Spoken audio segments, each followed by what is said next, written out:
So Kamala Harris outright lied when she said there was no troops in active combat zones during the debate. And as of today, there is not one member of the United States military who is in active duty in a combat zone in any war zone around the world. The first time this century. What? But let's understand. So where the fuck are we right now? Just one of the many lies that the ABC moderators allow Kamala Harris to get away with. Supporting Israel genocide and sending American troops to die on behalf of Israel. And the Emmy Award goes to It's Bisan from Gaza and I'm Still Alive, AJ+. Carpet bombings happen in the streets without any warning, and people are killed every single moment. This is a really tough day that Gaza are going through. They bombed the door of the hospital. They bombed. I've been there before 2 minutes. We'd like to thank the Academy for this recognition. This award is testimony to the power of one woman, armed only with an iPhone, who survived almost a year of bombardment. Over 100 Palestinian journalists have been killed in Gaza, including several of our Al Jazeera colleagues. Our bureau in the occupied West Bank was shut down at gunpoint just last week. As we say in Hebrew, the darkest part of the night is the one before dawn. And then comes dawn and there is light. And we are now obviously in our darkest hour. No doubt about this. But it sounds very romantic and I'm not sure this is the case. First of all, about Israel. Israel lost its humanity. In my view, that's the worst. Totally lost its humanity. Everything is acceptable. 60 prisoners were killed or died in 1 year in these terrible Israeli camps, concentration camps, it built for the people of Gaza, part of the innocent people. 60 prisoners.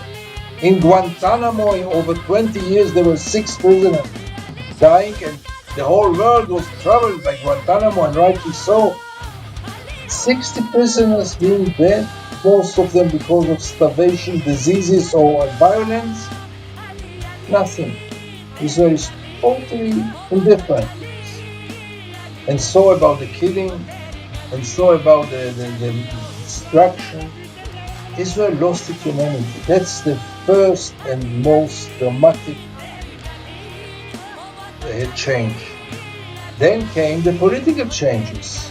As I said before, no belief in any kind of solution, no belief in any kind of human attitude toward the Palestinians, no belief that there are limits to using force, that there is international law, that there is an international community, that there are some moral limits to what you do. No, we can do whatever we want after the 7th of October. And nobody will tell us how far can we go. We can go as far as we want. That's a change which will not end or be irreversible after ending this war, or the 2 wars. It will remain with us for a long time, and it will not enable any chance of any kind of settlement when this is the attitude. As for the Palestinians, I know less. I'm not in Gaza for 18 years now, but I guess that the levels of hatred toward Israel in Gaza, very justified hatred, let's be honest about it, reached new levels. When you know who did all this to you, when you see your children being killed in masses, when you see your parents starving, what do you think will come out of it after the war, at 6 after the war? So I think that by the end of this war, we will be even in a worse situation than we have been before this war, in terms of chances or perspectives or any kind of positive change. So the Netanyahu government has been criticized in terms of Gaza of not having an ultimate plan. It's been just called a war of vengeance. I don't know if that's correct. It does seem, from what I've read in the Israeli press, they clearly want to annex the northern part of Gaza. Early on, they tried to get Secretary of State Blinken to push the Egyptian government, Sisi, the Iraqi government, to accept Palestinian refugees. It strikes me that what they want is to, of course, they've largely already accomplished the decimation or total destruction of Gaza, but what they want is massive ethnic cleansing. Right now, they just have impediments that they need to overcome. Would you agree? Absolutely. It is, nobody would admit it. And I'm not sure that Netanyahu's government had a detailed plan. But I'm one of the few who believes that Netanyahu stands for a very solid ideology. It's not all about him trying to stay in power and maintain his office. No. Behind this is a very dangerous ideology, namely not believing in any kind of settlement with the Palestinians. He never believed in it. And trying to see the wars as an opportunity to create a new Middle East, an opportunity to annex, an opportunity to expel as many Palestinians as possible, an opportunity to kill as many Palestinians as possible. Yes, there are limits. He cannot do everything. If it would depend on many Israelis, I don't know if the majority or not, Israel would have been much harsher in Gaza. People called for it. Mainstream people called for it. And mainstream general is calling for starving Gaza to death. It became part of the discourse. And it is part of the overall plan of those who think that, as they phrase it, it's either us or them. And it'd rather be us and not them. And we cannot go on forever living together here. And if we can't live together, we will be the one who will stay here, and they will either vanish or be killed or expelled or transferred or whatever, but there is no other solution. Palestinians argue that if Netanyahu accomplishes his goals in Gaza, which of course is the depopulation of Gaza, ethnic cleansing, the West Bank is next. I think you have 2.7 million Palestinians in the West Bank, about 700,000 settlers. Is that the next stage? Yes, but I'm not sure it will be possible, because I'm not sure it will be possible even in Gaza. I don't see it happening that Israel will expel 2.3 million Palestinians from Gaza. Where to? The Egyptians will never let it happen. There is nowhere to expel them, so it's not that the Israeli intentions have some limits. No, there are no limits there, but there are limits to the capability of Israel to do it. And same for the West Bank. Look, the transfer in the West Bank or the ethnic cleansing started in 1967, not now. Wherever and whenever they could, they did. By the time we are talking now, they are doing it systematically in the Jordan River, in the Jordan Valley, and in South Hebron, expelling shepherds. There are dozens of villages which were already left by their inhabitants because they couldn't live anymore with the violence of the settlers. So you see it here and there, but there are limits to the capability. No more limits, only limits of our achievability. Let's talk about Lebanon. I don't think there's any other way to read what happened as a kind of the exploding pagers and walkie-talkies. Israel had to know that there would be a response. Up until now, Hezbollah, like Iran, has, I think, carefully calibrated responses because they don't want a regional war. But there are just so many ways this can go wrong, including, of course, the occupation of southern Lebanon once again. How do you see what's happening in Lebanon? First of all, I'm very, very worried that it's going for a ground operation. And a ground operation will be a game changer, and I think we are very close to it. Even if Netanyahu is not in favor, his partners don't leave him any choice. His partner in the coalition. And you heard it just today when there was an idea for ceasefire offered by the United States and France. And when he get on the plane on the way to New York, he didn't say anything, but when he got off, after he got so many objections from his partners, he immediately put it off the table. So he's quite taken hostage by the extremists in his government. But in any case, I'm very scared that we are going to a ground operation, and then we are really in trouble. Everyone is in trouble then. And I think that again, it's all about the capabilities, not about any restraints that Israel will put on itself. I would say even something more outrageous. Until now, I'm very careful, until now, Hezbollah is more careful than Israel in using its force. Maybe it will change tonight. But until now, they are more careful and more responsible. Israel is going all the way and doing anything possible to push Hezbollah to go for an overall war. It's very clear. We are doing anything possible to push them to the wall, and then they will start to launch rockets on Tel Aviv, and then we have an overall war. And is that because they believe that they can break Hezbollah? That if they use this overwhelming violence, including, of course, they're now bombing parts of Beirut once again, as they bomb decimated West Beirut. Is that what they believe? Do they think that that this will break Hezbollah and break Iran? Exactly as they believe that they can break Hamas. And with Hamas they failed, and Hamas is much weaker than Hezbollah. Yeah. And they failed just 2 months ago. And we don't draw any lessons out of it. It's unbelievable. It's not history from years ago. It's from now. They didn't break Hamas. At all not.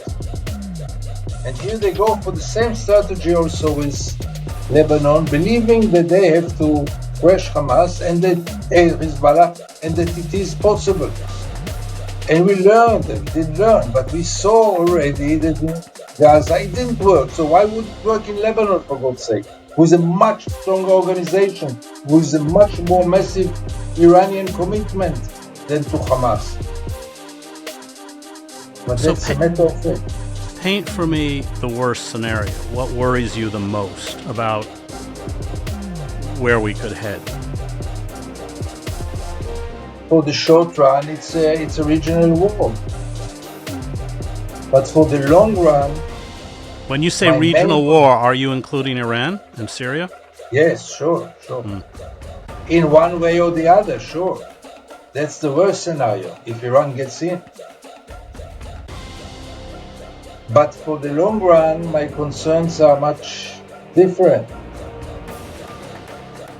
First of all, as an Israeli who never thought to leave Israel and will not leave Israel, it's becoming an impossible place to live in.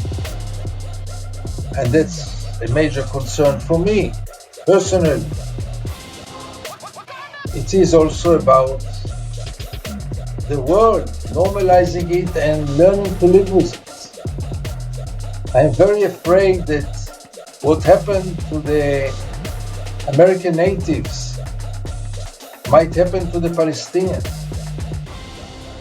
Many of my friends used to say, no, there is no example in the world in which people struggled over its rights and failed. Finally, justice will prevail. I look at the American natives and this is not the case. Palestinians can turn into it. The world will, in a certain stage, be sick and tired of this whole thing. Things will become normalized, legitimized, and it will be very clear that the world lives in peace with a clear, declared apartheid state, which is the darling of the West. This might happen, we are not far from this. And then we are really living forever in an apartheid state with all the consequences. I can't see a more probable scenario than this right now. I mean, the only thing I would add is that in order to subdue the indigenous population in the United States, they had to kill 90% of Native Americans by 1898. I think that was Wounded Knee. 90% had been killed. This is true, but first of all, Israel is doing its job in killing not 90%, but in Gaza, I think we killed already in this war, if I'm not mistaken, 5%. Well, we've killed a lot. Israel's killed a lot more than 40,000. I mean, there are so many. I know so many Palestinians, and they just tick off, as you must have heard, the numbers of missing, the people that are unaccounted for.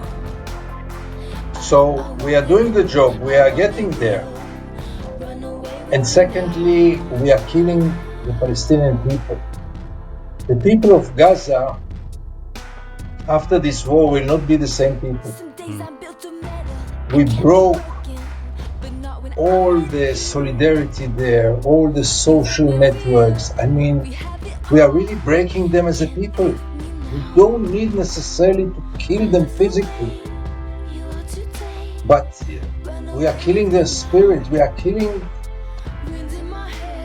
You see that they must be broken people. It's not clear yet because none of us can get there and see what's going on, what is really going on. But this is killing. My book is called Killing Gaza, Killing from Gaza. It's not only the physical killing. It is really also the national killing, the killing of the spirit, the killing of morality, the killing of values, the killing of everything which is human. And it's hard not to notice that this all sure looks an awful lot like what liberals were terrified would happen when Trump got into office. The lead up to Trump winning the 2016 election and taking office was rife with some of the most vitriolic and emotionally intense rhetoric in the history of American politics, featuring frequent fears that Trump would start a nuclear war, that minorities would be fleeing in terror from violent persecution, that he'd be another Hitler and launch another Holocaust, that he'd facilitate ethnic persecution and racist attacks. In the end, Trump turned out to be a fairly standard evil Republican president. He sanctioned Venezuelans into starvation, vetoed attempts to save Yemen from US-backed atrocities in Saudi Arabia, assassinated Iranian General Qasem Soleimani, imprisoned Julian Assange, and, despite the incredibly virulent mass delusion that he was a secret agent of Moscow, spent his entire term ramping up Cold War hostilities against Russia with extreme aggression, all of which were monstrous. But none of those crimes rise to the level of single-handedly facilitating a genocide in Gaza, or taking the world closer to nuclear war than at any time since the Cuban Missile Crisis with his peace-killing efforts in Ukraine. Biden has turned out to be everything we were warned Trump would be, a genocidal monster fueling racist violence and crimes against humanity while imperiling the world with insanely reckless foreign policy decisions. None of this is to suggest that Trump would have handled Gaza any differently than Biden, or even that he'd have handled Ukraine any differently. It's entirely likely that the main reason Biden's administration has been more warlike than Trump's is by sheer timing and coincidence.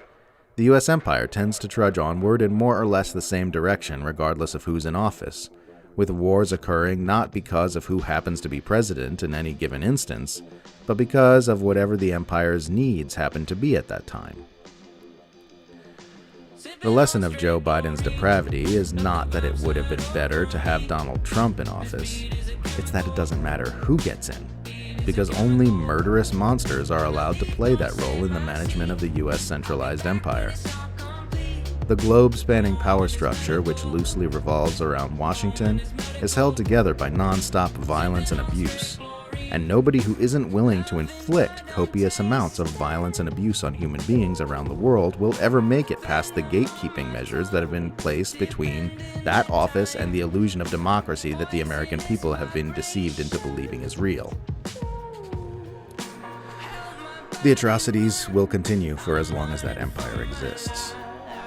Humanity won't ever have a chance at a healthy and peaceful world until that world is freed from the tyranny of a planet-dominating power structure that is fueled by human blood. China spoke before the UN Security Council and expressed some great moral clarity about the Israeli attacks using pagers in Lebanon. So let's hear from the great human rights abuser, China, and then we will contrast that with the nice white American boy, Matthew Miller, at the State Department. So we'll see who prioritizes human rights more. Let's first hear from the Chinese at the UN. Thousands of communications devices in Lebanon, including pagers and two-way radios, were detonated remotely and simultaneously. The explosions caused thousands of civilian casualties. China hereby registers profound shock and grave concern over this development. Children playing in the streets lost their eyes. Mothers shopping in supermarkets had their limbs maimed. Doctors on their way to work were critically injured. These and other harrowing scenes are distressing beyond imagination. Remotely detonating communications devices in indiscriminate attacks, causing mass civilian casualties and panic in society, is unheard of in history. This act is, without a doubt, a gross violation of a country's sovereignty and security, and a blatant breach of international law, particularly international humanitarian law. Is an act that tramples on human lives with unconscionable callousness. The attacks were so outrageously brutal and atrocious that they deserve nothing less than condemnation in the strongest terms. All right, so there's China. Nothing less than condemnation in the strongest terms. Now let's go to our own statesman, Count Smirkula, as he's called in popular circles. We call him Morlock over here, Matthew Miller. Here he is, asked about the pager attacks. I wanted to pin down some of the basics again on the exploding pagers. I mean, is it still your position that you are not saying publicly who you believe carried out these attacks? I don't have any comment on it at all. And is there any reason that you wouldn't say what your assessment is of who carried these out? I just don't have any comment on it at all. Okay. 2 days ago, you said the US was not aware of this. Smile. Look at the shit-eating grin on this guy's face. Still accurate? Yeah, it's funny. The statement I made on 2 days ago was absolutely accurate. But you didn't know about the incident in advance? Correct. Okay. Because, I mean, there has been some reporting that there was a call from the Israelis to say that something was going to happen in Lebanon on Tuesday. Do you have any comment on that report? The statement I made on Tuesday was 100% accurate. Okay, and just to follow up on the point about targeting and international humanitarian law, I mean, presumably the State Department is aware of the amended Protocol 2 of the certain conventional weapons, which prohibits the use of booby traps or other devices in the form of harmless portable objects. Is that something you're taking into account when you're assessing and gathering information on this? So we take into account all the relevant provisions of international humanitarian law when it assesses, when we assess incidents of this type and other incidents throughout this conflict. I don't pronounce judgment on those from this podium, but those are the types of things that we look at. Yes, absolutely. And given, I mean, just to reiterate the point, I mean, thousands of explosions, 2 children killed. You know, we've seen explosions in public places, in grocery stores, on the streets, healthcare workers among casualties. I mean, does that feel to you like a targeted attack that falls within the remit of international humanitarian? So I'm not going to talk about feelings here. We deal in factual assessments of law. That's what he just asked you. He didn't ask you how you feel about it. He knows you're a bloodless psychopath. If you weren't, you'd have resigned from this post about 10 months ago. He He didn't ask Has anyone ever tried opening the drapes and letting in the sunlight while he's at that podium? Yeah, right, exactly. Anybody ever think of bringing like some garlic into the room? Yeah. Come in. That guy there should come in. Who's the guy? Who's our favorite guy? The new journal, the film noir guy. What's his name? Matt Lee. Matt Lee. You know, our guy, Matt Lee there, the guy with the crinkly newspaper with the real old school Matt guy. Lee, yeah. He should bring a piece of garlic bread should in there next time. Run up on him with a mirror. Yeah, right, exactly. Yeah. There's no reflection! The type of assessments that we conduct over time where we gather information and make those assessments based on the facts, based on the law. Those assessments are ongoing. It's not to speak to this incident or any specific incident, but those are things we take very seriously. Okay, so you just saw there. You just saw China speak with just crystal clear vision on this, call it for what it is. Right. And then you see our State Department, the guy has a shit-eating grin on his face for the first few questions. Only after they interrogate him does he give any answer at all.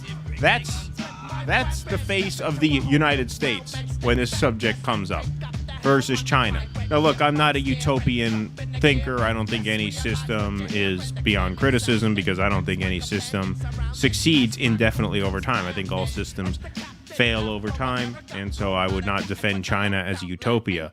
But this is just one of many examples where you look and you say, who the fuck are we to be lecturing anybody about human rights? Right. Yeah, when you really get your head out of the way that we're all conditioned and trained in this society, it's just absurd, the idea that we're the good guys in this story. We're responsible for the deaths of millions upon millions upon millions of people in the post-war era, not to mention pre-post-war. So, you know, the idea that that China or Russia are unique and existential evils. And this is why, when you ask people who are not brainwashed by our media around the world, before Gaza, what's the greatest threat to peace in the world? None of them say Russia. None of them say China. They always say the United States. Majorities always say the United States. There's a reason for that. And it is only because we are such an arrogant, ignorant country, so far up its own ass, that the response of that by Americans, and also very propagandized population, would be, well, they just don't understand. They just don't understand. I mean, that's the assumption that really, in the Kool-Aid, Americans make. Well, they're ignorant there. Those people are ignorant. They don't really understand how things work. We do. We do here. They don't get it. Yeah, Americans, some of the most ignorant people in the world in regards to history, in regards to languages, in regards to geography. No. We've got a better handle on our role in the world than the people who are actually impacted by it. Watch the energy she gets. Because she mean that. Benefit black people will benefit all of society. Let's be clear about that. Let's really be clear about that. So I'm not going to sit here and say I'm going to do something that's only going to benefit black people. No. Because whatever. So I'm not going to sit here and say I'm going to do something only for black people. No! She mean that. She mean ninjas and niggas and nigresses.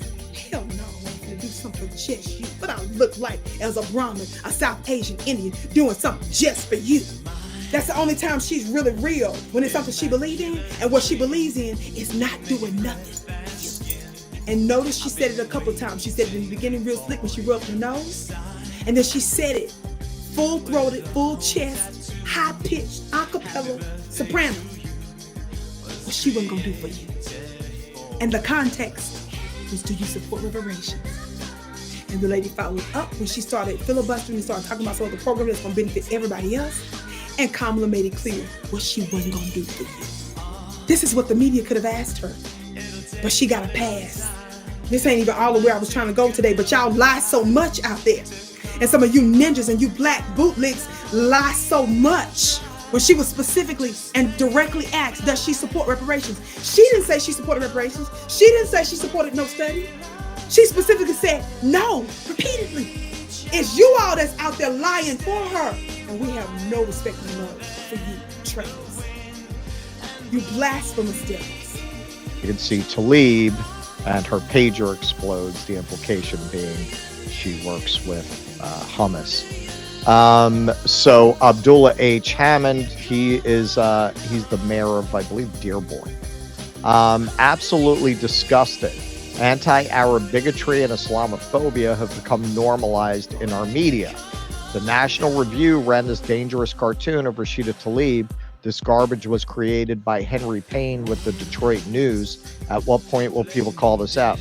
Well, somebody called this out in order to create a false equivalency, none other than the AG, Dana Nessel. Rashida's religion should not be used in a cartoon to imply that she's a terrorist. It's Islamophobic and wrong. Just as Rashida should not use my religion to imply I cannot perform my job fairly as Attorney General. It's anti-Semitic and wrong. Yeah, it's just exactly unbelievable. I mean, it is just unbelievable. She never said anything like that. The author of the article mentioned it, which was stupid on their part. Very stupid on their part. Because it's not terribly shocking They shouldn't have. that it would be interpreted in bad faith Of like course, this. yeah. But that is what happened. She said nothing of the kind. Absolutely nothing of the kind. And on the loyalty issue, it should be noted, just as I brought this up to Buck Angel, most of the people taking money from AIPAC are not Jews. So your loyalty is not determined by who you pray to or who you are ethnically. The loyalty, in terms of, in this context, corrupt politicians, depends on who pays them. Richie Torres is not a Jewish man. We just did a piece about this. Yeah. Donald Trump just went on stage and basically did a nightclub act about his gay romp with the Adelsons through the West Bank. Yep. All right. Not a Jewish man. Right.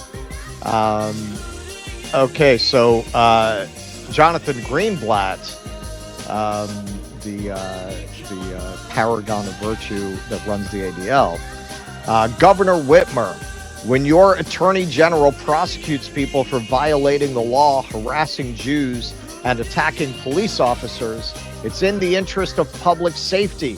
When a congresswoman accuses the attorney general of prosecuting protesters simply because she's Jewish, it's bias.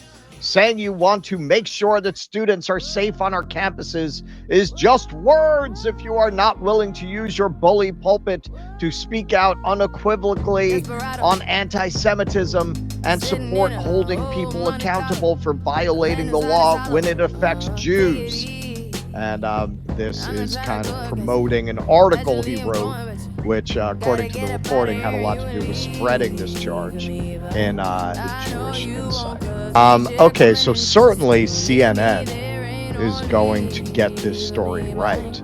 So, according to DropSite, CNN anchor Jake Tapper joined ADL head Jonathan Greenblatt and others in blatantly mischaracterizing Rashida Tlaib's remarks, saying Tlaib accused Michigan AG Dana Nessel of bringing charges against University of Michigan campus protesters because she's Jewish. So let's take a look at the video. Do you think Attorney General Nessel is not doing her job? Because Congresswoman Tlaib is suggesting that she shouldn't be prosecuting these individuals that Nessel says broke the law, and that she's only doing it because she's Jewish and the protesters are not. That's quite an accusation. Do you think it's true? Like I said, Jake, I'm not going to get in the middle of this argument that they're having. I can just say this. You know, we do want to make sure that students are safe on our campuses, and we recognize that every person has the right to make their statement about how they feel about an issue, a right to speak out. And I'm going to use every lever of mine to ensure that both are true. Yeah, so that's just a blatant lie. Just a blatant lie. Yeah, well, she gets pressed on that. There's a longer piece, but that where he presses her time and again. I think that was the second part. Again, I'm not going to get involved. What an absolutely wretched human being she is. When she runs for office, she'll run for president next time. It's got to be wretched Gretchen. That kind of has a little, that has some rhythm to it. She is just an absolutely foul person for a number of reasons, but she knows damn well what the truth of this is. and she won't say it because she's afraid to piss off one part of a constituency that she's going to try and patch together to run for president in either 4 or 8 years. That is just opportunism at the expense of Truth 101. Yeah, she's just punting when she knows damn well what the truth of this is, but she won't stick up for it because she knows it might cost her some votes down the line. Because she's in Michigan, she can't afford to alienate the Arab vote. She's a rare politician in the country who really has to think about that in her local jurisdictions. But she also wants to run nationally. She wants to run nationally. She can't piss off the Zionists. Right. I'm sure even within Michigan, she can't piss off the Zionists. So she's trying to walk that line. But then Jake Tapper is going to go on a panel and beat his chest about how the public has lost faith in the media. Right. When anyone who actually knows the facts of this understands that Jake Tapper literally just went on TV and lied about what Rashida Tlaib said, didn't even do the most basic due diligence before making that claim, or did and then just went out and intentionally lied. This attack has been condemned by the Council on American Islamic Relations. So the article gets into that. On Monday, the Michigan chapter of the Council on American Islamic Relations, a Muslim advocacy group, condemned the false statements as a blatant and hateful hoax perpetrated by the right-wing outlet Jewish Insider and Michigan Attorney General Dana Nessel. Quote, "It is shameful that Attorney General Nessel has joined a blatantly false and hateful smear campaign against Congresswoman Tlaib because she dared to criticize her politically charged prosecutions of anti-genocide protesters, which includes members of the Jewish community," CARE Michigan Executive Director Dawood Walid said in a statement. Mischaracterizing dissent as anti-Semitic in order to stifle concerns of biased prosecutions is not only undemocratic, but also takes attention away from real anti-Semitism that takes place in society. Yes, thank you. Thank you. It's unfortunate we need a Muslim to inform people of what the real causes of anti-Semitism are, with so many of our Zionist Jewish friends misleading people about it. Saying democracy is in jeopardy in America is like saying beaches are in jeopardy in Wyoming. Notes from the edge of the narrative matrix. Liberals will often say you are privileged if you don't care who wins the US election. Actually, you're privileged if you do care. You think people in Gaza give a fuck whether Biden or Trump is genociding them? You think the US empire will be any less murderous and tyrannical with a D or an R over it? Saying democracy is in jeopardy in America is like saying beachfront properties are in jeopardy in Wyoming. Your country is run by a few billionaires and government agencies. You don't get a real vote, and even if you did, you're all propagandized anyway. It's not a real thing. It's actually pretty obnoxious to live in the imperial core and yet spend most of your political energy fixating on a presidential race whose outcome will have no effect on the murderousness and tyranny of the imperial war machine abroad. Focus on opposing the empire itself. Foreign policy gets treated as just one of many issues in the politics of the imperial core, but it's actually almost all of the issues. The overwhelming majority of the empire's abusiveness happens outside the borders of the US and its pale-complexioned allies. Israel has approved the largest seizure of land in the occupied West Bank in over 3 decades, according to the activist group Peace Now. One of the leaders of Israel's settlement movement, Daniela Weiss, explained the push to expand West Bank settlements in remarkably frank language during an interview with The New Yorker back in November. Here's a quote. "In Israel, there's a lot of support for settlements, and this is why there have been right-wing governments for so many years. The world, especially the United States, thinks there is an option for a Palestinian state, and if we continue to build communities, then we block the option for a Palestinian state. We want to close the option for a Palestinian state, and the world wants to leave the option open. It's a very simple thing to understand." End quote. And that one paragraph right there will teach you more about the present-day realities of Israel and Palestine than an entire year of watching CNN. It's horrid, and it's jarring to hear it spoken out loud in a favorable way, but it's true. The two-state solution that mainstream Western liberals keep babbling about is a complete lie. There is no two-state solution as long as the entity known as Israel continues to exist in the way that it exists. Until there is a complete overhaul of everything the Zionist entity is and always has been, saying you support a Palestinian state is no more a solution than saying Palestinians can grow wings and fly away to Narnia. The main arguments for supporting Democrats these days all revolve around pretending really hard that the capitalist warmongering, ecocidal tyranny of mainstream liberalism is significantly different from the capitalist warmongering, ecocidal tyranny of Trumpism. To be a Democrat in 2024 is to spend half your time praying November gets here before Israel starts a full-scale war with Lebanon, and the other half praying November gets here before your president's brains start visibly leaking out his ears.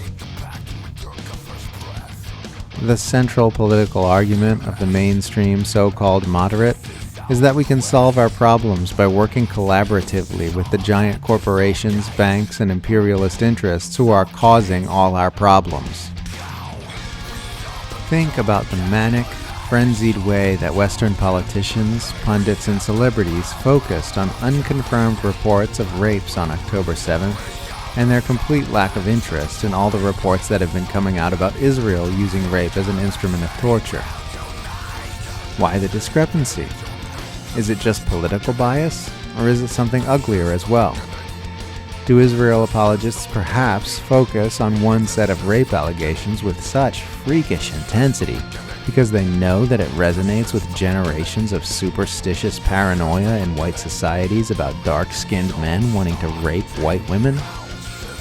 That it appeals to deeply racist and xenophobic notions that dark-skinned foreigners are going to come to your cities and begin raping your women if they are not controlled or exterminated? The gibbering, shrieking hysteria that Israel apologists have demonstrated toward one set of allegations while ignoring much more well-evidenced ones perpetrated by Israel suggests there's a lot more going on there besides one narrative being more favorable to one side than another. It points to something deeply unwholesome lurking just below the surface in our society. And the fact that it's being knowingly inflamed and exploited by Israel's supporters shows how deeply depraved these people are. Joined here on the show by Jamie Tyberg, who's a Korean organizer with No to Tall, which is just announcing a new campaign, U.S. Out of Korea. So, Jamie, thank you so much for being with us here on the show. Thanks for having me. I'm excited to join y'all here. Well, great to have you here. And, you all at No to Tall are launching this new campaign, U.S. Out of Korea. So just for context here, for those who maybe don't know, how extensive really is the U.S. military and related presence, in South Korea, the Republic of Korea? And, how has it been intensifying as of late? So in South Korea alone, the U.S. military has 62 bases and 28,500 troops stationed in South Korea. These are actually just U.S. military bases in South Korea. They actually also have access to the existing South Korean military bases as well as South Korean military personnel, and they would have operational control over them in times of war. The largest U.S. military base actually is located in South Korea, the one outside of North Korea. It's in the city of Pyeongtaek. And just to offer a visual of the U.S. military presence in South Korea, these are like huge walled off sections of the city. There's repeated signs of no trespassing. Entire roads that used to be available to Korean people are blocked off now. And these military bases are also next to community centers, they're next to churches, they're next to playgrounds and schools where children are. And so they're really somatically disrupting the sense of safety that Korean people feel in their cities. The US military is also just more than the number of troops or the number of military bases. The US is deploying regularly US warplanes, nuclear submarines, heavy bombers, aircraft carriers, and they're hosting hundreds of military exercises annually on the peninsula. And these exercises even include the rehearsal of the invasion of North Korea. And in terms of intensification, we've really been seeing a major escalation by the US in Korea. Last year alone, the number of war games or the military exercises exceeded 200 days. And this is pushing the relations and the tensions in Korea and the relation between the two Koreas into a breaking point. Because of all of the increased hostility, North Korea is now completely disinterested in dialogue with the US. It's even closed the door on a peaceful reunification with South Korea, which it has pursued for decades because the South Korean government is becoming so hostile.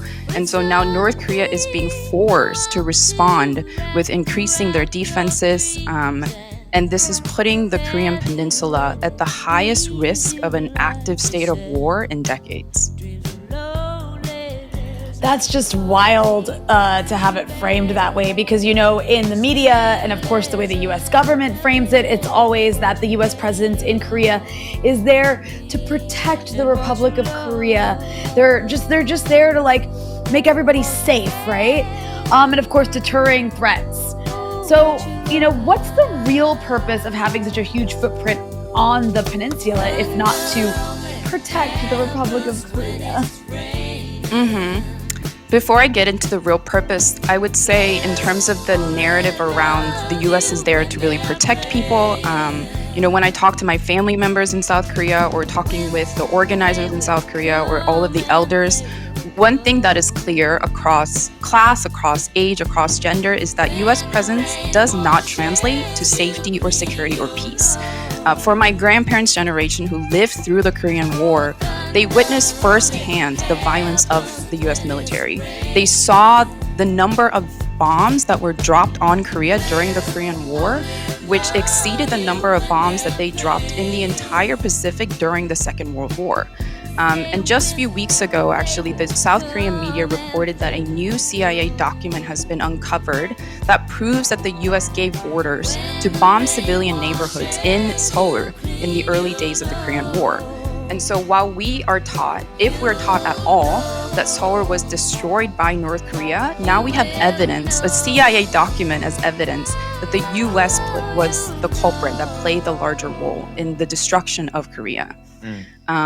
But to speak to the real purpose of why is the US in Korea, I would say it's really a direct response to the sharp decline in the US's drive toward unipolar world power.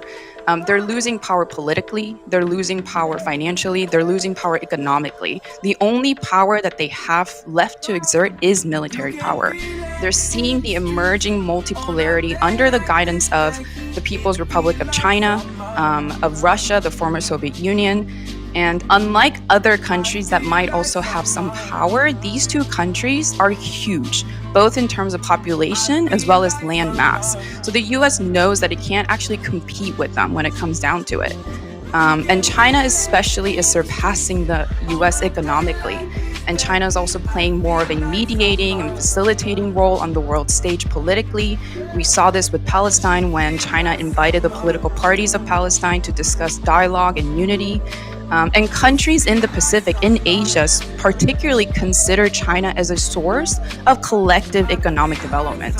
So to them, the US poses a lose-lose situation, whereas integrating their economy and their country's trade, etc., with China offers them a win-win situation. And this is extremely, extremely dangerous for the US in protecting their interests in the region as well as their position of hegemony. And Korea happens to be situated in a strategic location where having access to the peninsula, or at least the southern part of the peninsula, allows the US to directly contest with the emerging multipolar powers. And I would also say that the US is aware that their military is stretched way too thin across the globe. I mean, it's the only country that has military command structures all over the world, all over all the different regions, all the different continents. And so it knows that without the defense alliances that it has in South Korea, Thailand, Philippines, Japan, and Australia, it would not be able to actually maintain its interest in that region.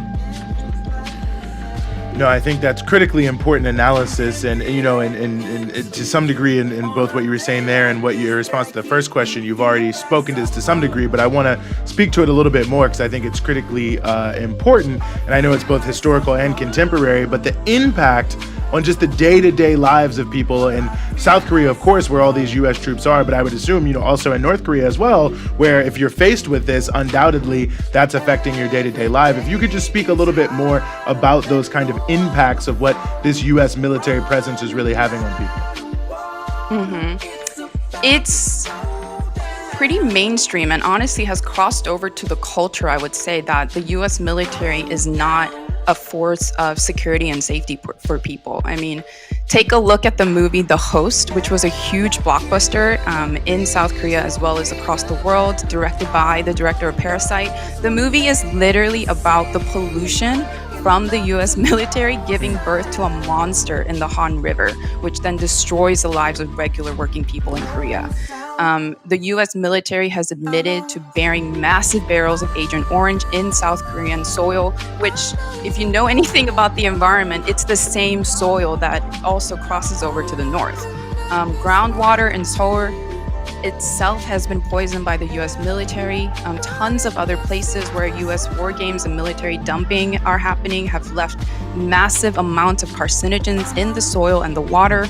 And the thing about these being US military bases is that when something happens, say like an oil spill, Korean authorities are not actually allowed access to go and investigate and try to clean up. They have to just completely resign their powers to the US military, which is not going to clean up, which is not going to take accountability for all of the damages that it is doing to the Korean environment. And just military violence is a huge topic of discussion among Korean people. Back in 2002, 2 middle school girls were killed when a U.S. forces convoy driving an armored vehicle struck and crushed them. This is left in the cultural memory of the people. And we don't have to discuss this, but we all know the U.S. military is one of the biggest institutional polluters on Earth. So whatever it's doing across the world is contributing to the accelerating climate crisis that generations of people are going to have to now suffer and deal with. And on that note, I'm curious if you could tell us about your new campaign and what you are hoping to achieve. Yes, absolutely. As an organization made up of Korean diaspora as well as other Asian diaspora, we understand that right now the problem is that the US is able to do whatever it wants to do in Korea without facing any domestic criticism or opposition. So the American public has been kept in the dark and completely misled about the reality of Korea. And so we're launching this campaign because first and foremost, we're really concerned about the war and this next frontier of the Third World War or the new Cold War. We don't want any more bombs dropped on Korea. There's a genocide already happening in Palestine. There's a genocide in the Congo. We don't want another genocide in Korea. It's also not in the interest of the majority of the American people either. It only serves the American ruling class and only fills the pockets of those in the military-industrial complex. And so we want to end this era of US impunity in Korea, and by doing that and through the struggle of Korean independence, we want to support and expand this broad anti-imperialist front that's really re-emerging inside the empire. And I think the first thing that we really want to achieve is just educate the masses of people on this issue, because there is so much that is forgotten or unknown about Korea and the Korean War and why the US is continuing its occupation of the Korean Peninsula. And we just want to be organized and ready to oppose the US whenever it really starts to escalate in Korea. And I want to emphasize that, again, this is not just a campaign for Koreans. It concerns everybody in the U.S. The situation in Korea could easily lead to nuclear war. U.S. is actually they are actually who introduced nuclear weapons to the peninsula when they snuck in thousands of nuclear weapons to South Korea. And so it really affects everyone, and we want to call on every person in the U.S. to oppose U.S. imperialism in Korea, because opposing U.S. imperialism anywhere supports the resistance to it everywhere. Going from the civilian buildings are Hamas to the civilian buildings are Hezbollah. Notes from the edge of the narrative matrix. I have no patience for people who this late in the game still say they don't know enough about the Palestine situation to have an opinion. It's like, okay, well, that's a character flaw, and you should change it. Western ignorance and indifference on this issue is hurting real human beings. You don't get to just be all, tee-hee, I don't like learning, and expect this attitude to be treated as some kind of cute little personal foible. It's not a complicated issue, bitch. Learn. Now that Israel has ramped up its attacks on Lebanon, the IDF is saying that Hezbollah are hiding missiles in civilian homes. So I guess we're doing this again. If you liked All the Civilian Buildings Are Hamas, you'll love Israel's new hit, All the Civilian Buildings Are Hezbollah. Israel has spent a year committing genocide, attacking its neighbors, trying to start World War III, destroying hospitals, assassinating journalists, and lying. Yet next month, the entire Western political media class is still going to spend a day tearfully portraying it as a victim. Here's a comment from someone on Twitter. Is your pager on you? Response from Caitlin. Been seeing these fun quips around a lot lately. The joke is that maybe Israel will murder me with a weaponized electronic device for criticizing its actions. Ha ha ha ha ha. Everyone who publicly criticizes Israel gets accused of working for Hamas and Hezbollah. And now Israel apologists are showing up in our notifications making jokes about murdering us with weaponized electronic devices. They're deliberately trying to sow fear among Western critics of Israel. This is who these people are. This is the quality of person who supports Israel. They'd happily murder us all with the push of a button, just because we criticized their favorite apartheid state. Netanyahu has reportedly said he is considering a plan for the ethnic cleansing of Palestinians in northern Gaza. After a year of lies and spin, they're finally starting to get a bit honest about what this has always been about. Here's a tweet by Tom Cotton. Hezbollah, unprovoked, started launching thousands of rockets at Israeli civilians after October 7th. No other country would accept this. Comment from Caitlin. It was unprovoked. Israel was just minding its own business, trying to commit a little genocide in peace. And Hezbollah started firing rockets at them, completely out of nowhere.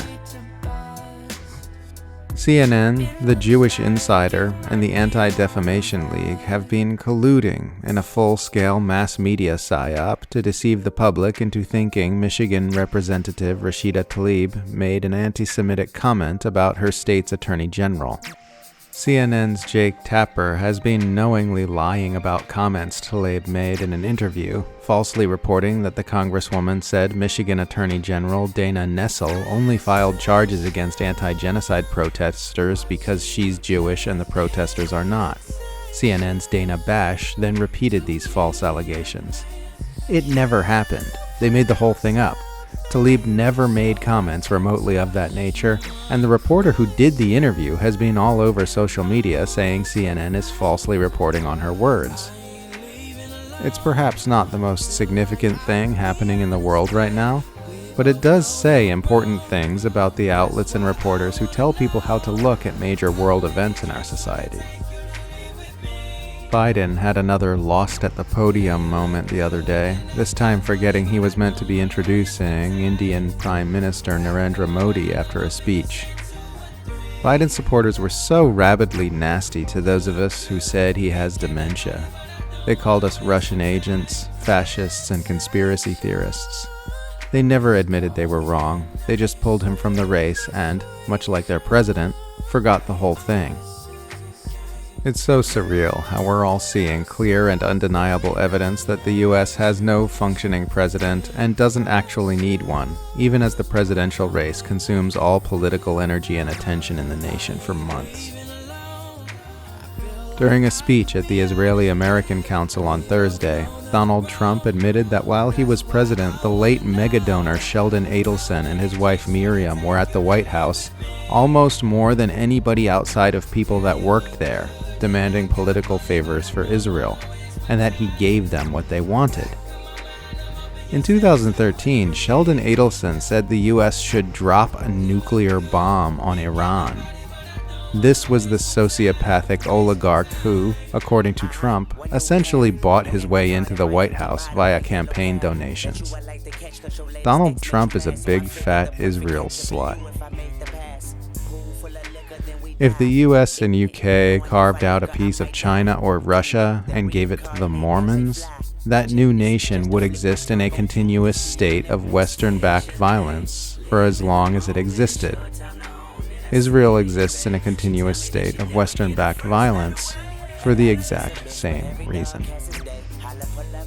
Scrutiny is mounting on the Secret Service for a pretty good reason. I think we are all in agreement about that. Secret Service under pressure for shooter who got clear shot at Trump.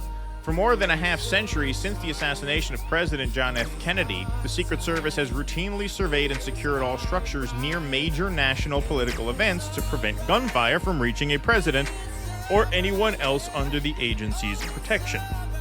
But somehow on Saturday, a man wielding a semi-automatic rifle was able to access a roof just 140 yards from the stage where former President Donald Trump was speaking.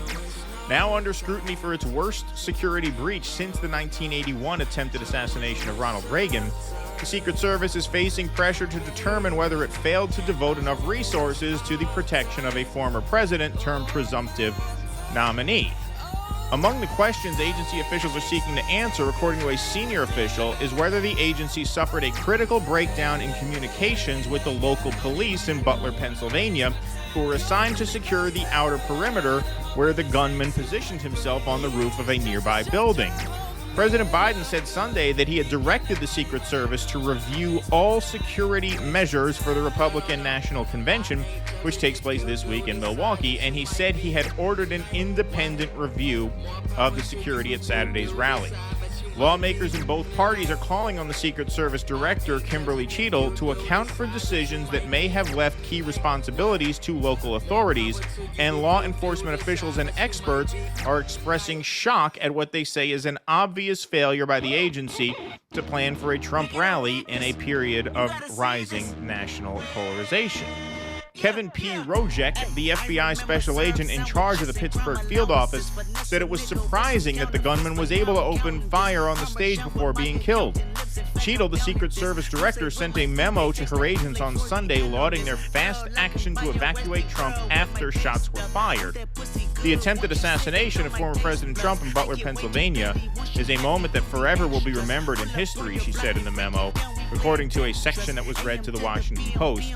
The Secret Service moved quickly in this situation and neutralized the threat. More on that later, but here is a snippet of an interview that she did with ABC, saying the buck stops with me, but resisting calls to step down. Responsible for this happening. What I would say is that the Secret Service is responsible for the protection of the former president. So the buck stops with you? The buck stops with me. I am the director of the Secret Service. It was unacceptable, and it's something that shouldn't happen again. The President and Homeland Security Secretary said today they had 100% confidence in you, but there are some members of Congress calling on you to resign. I appreciate the Secretary's comments, and we're going to continue to be transparent and communicate with people. Do you plan to stay on? Absolutely. I do plan to stay on. All right, so there's been much reporting in recent days, some of which is old news by now, as to the sort of intricacies of these breakdowns. But we'll read a little more here. CBS broke this a couple days ago. Snipers were stationed inside the building as the Trump rally shooter climbed up to the roof. Local officer says. CBS. 3 snipers were stationed inside building used in Trump assassination attempt. There were 3 snipers stationed inside the building the shooter used to Saturday's shooting of former President Donald Trump. A local law enforcement officer with direct knowledge of the incident tells CBS News. The operations plan had them stationed inside the building looking out windows towards the rally. The information about the 3 snipers being inside the building was first reported by BeaverCountian.com. Mo, Larry, and Curly in there, apparently. The guy climbs up a ladder. I mean, it's almost out of an absurdist farce. I'm sure it's fine. Yeah. One of the snipers inside saw Thomas Matthew Crooks outside and looking up at the roof, observing the building and disappearing, a local law enforcement officer tells CBS News. I'm going to read that again because it bears repeating. One of the snipers inside saw Thomas Matthew Crooks outside and looking up at the roof, observing the building and disappearing, a law enforcement officer tells CBS News. What? Crooks came back, sat down, and looked at his phone. At that point, one of the snipers took a picture of him. Crooks took out a rangefinder and the sniper radioed to the command post. Crooks disappeared again and then came back a third time with a backpack. The snipers called in with information that he had a backpack and said he was walking towards the back of the building. Officers believe that Crooks might have used an air conditioning unit to get on top of the roof. By the time the other officers came for backup, he had climbed on top of the building and was positioned above and behind the snipers inside the building, the officer said. 2 other officers who heard the sniper's call tried to get onto the roof. State police started rushing to the scene, but by that time, a Secret Service sniper had already killed Crooks, the officer said. I mean, that is what you would expect to read on like InfoWars, right? This is what you would expect to read on some site that you didn't trust, right? This is where you would expect to read this with no sourcing. CBS News reports that they saw him 3 times. You had 3 guys in there. They saw him 3 times, and he makes his way up onto the roof. We're not done. Trump rally shooter was reported as a suspicious person an hour before opening fire. This is NBC. The gunman who opened fire at former President Donald Trump's Pennsylvania rally was reported as a suspicious person and photographed 1 hour before he began shooting, according to 2 sources familiar with a briefing for senators Wednesday. Secret Service and FBI officials shared a timeline of events that revealed troubling new details about the assassination attempt and raised questions about why Secret Service officials allowed Trump to take the stage. Thomas Matthew Crooks, who had a rangefinder and a backpack with him, was reported as a suspicious person 1 hour before he began shooting, Senator John Barrasso, Republican from Wyoming, said in a statement after the briefing. This was a 100% cover your ass briefing, Barrasso said. He had a rangefinder and a backpack. The Secret Service lost sight of him. Roughly 30 minutes after the initial suspicious person report, Pennsylvania State Police notified the Secret Service of a suspicious person at 5:51 p.m. The Secret Service notified its snipers at 5:53, 2 minutes later, the sources said. At 6:02, Trump took the stage. At 6:09, members of the crowd notified that Crooks, 20, was on a rooftop. 2 minutes later, Crooks opened fire on Trump at 6:11. So look at that. Look at that. I mean, that's just incredible. Senators were also told that Crooks visited the site of the assassination attempt last week, the sources said. Barrasso said Secret Service Director Kimberly Cheadle should be removed. No one has taken responsibility, Barrasso said. Someone has died. The former president was almost killed. The head of the Secret Service needs to go. The agency did not immediately respond to requests for comment. Non-stop news stories proving Palestine supporters right about everything. Notes from the edge of the narrative matrix. Haaretz has a new report out showing that the IDF has seized more than a quarter of Gaza's territory and is supporting moves by Israeli settlers to build on the areas that have been carved off from the Palestinian enclave. These areas are not just controlled by Israeli forces, but have been completely demolished, with IDF military encampments constructed where Palestinian living spaces used to exist. Lately, Haaretz has just been a stream of reports confirming that Palestine supporters have been right about everything all along. This same Israeli outlet recently confirmed that the IDF implemented the Hannibal Directive on October 7th, opening fire on Israeli soldiers and civilians in numerous locations. There are easily hundreds of dead Israelis who would be alive right now had their military refrained from opening fire on them and their government then swiftly negotiated for their return. This is just what you'll get from a hyper-violent state that does not value human life. Yep, never forget October 7th, that terrible day when over 1,000 Israelis were killed by the IDF, with some assistance from Hamas. It's very important that Trump lose in November, because if he wins, America will be plunged into darkness and depravity. It'll probably start backing genocides and engaging in nuclear brinkmanship. Why, it might even circle the planet with hundreds of military bases and start working to destroy any nation anywhere on Earth who disobeys it. The US would exist in a perpetual state of mass-scale violence and tyranny in order to ensure the subjugation of populations around the world and the imperialist extraction of the global South. Can you imagine if something awful like that happened to the United States? Nobody wants to see that. This horrifying dystopian future must be avoided at all costs. High-level Democrats want their party to lose in November. You think they've enjoyed being the Darth Vader on the face of the evil empire this last 3.5 years? Do you realize how hard it is to pretend to oppose racism and injustice while openly backing a literal genocide? Western officials when a hospital is bombed in Ukraine. This shows the savagery of Putin, the genocidal murderer, who must stand trial for war crimes. Western officials when a hospital is bombed in Gaza. We're waiting for Israel to tell us if this was done by the IDF or Hamas. The US is officially going to permanently remove the ridiculous floating humanitarian aid pier it set up off the coast of Gaza because it turns out the extremely expensive PR stunt can't handle waves more than 3 feet high or winds above 15 miles an hour. It got almost no actual aid into Gaza that whole time, but the important thing, it did what it was intended to do. Letting Democrats feel as though Biden is doing something other than actively facilitating a genocide. Liberal Zionism just means liberals who are in complete denial about everything Zionism is and always has been.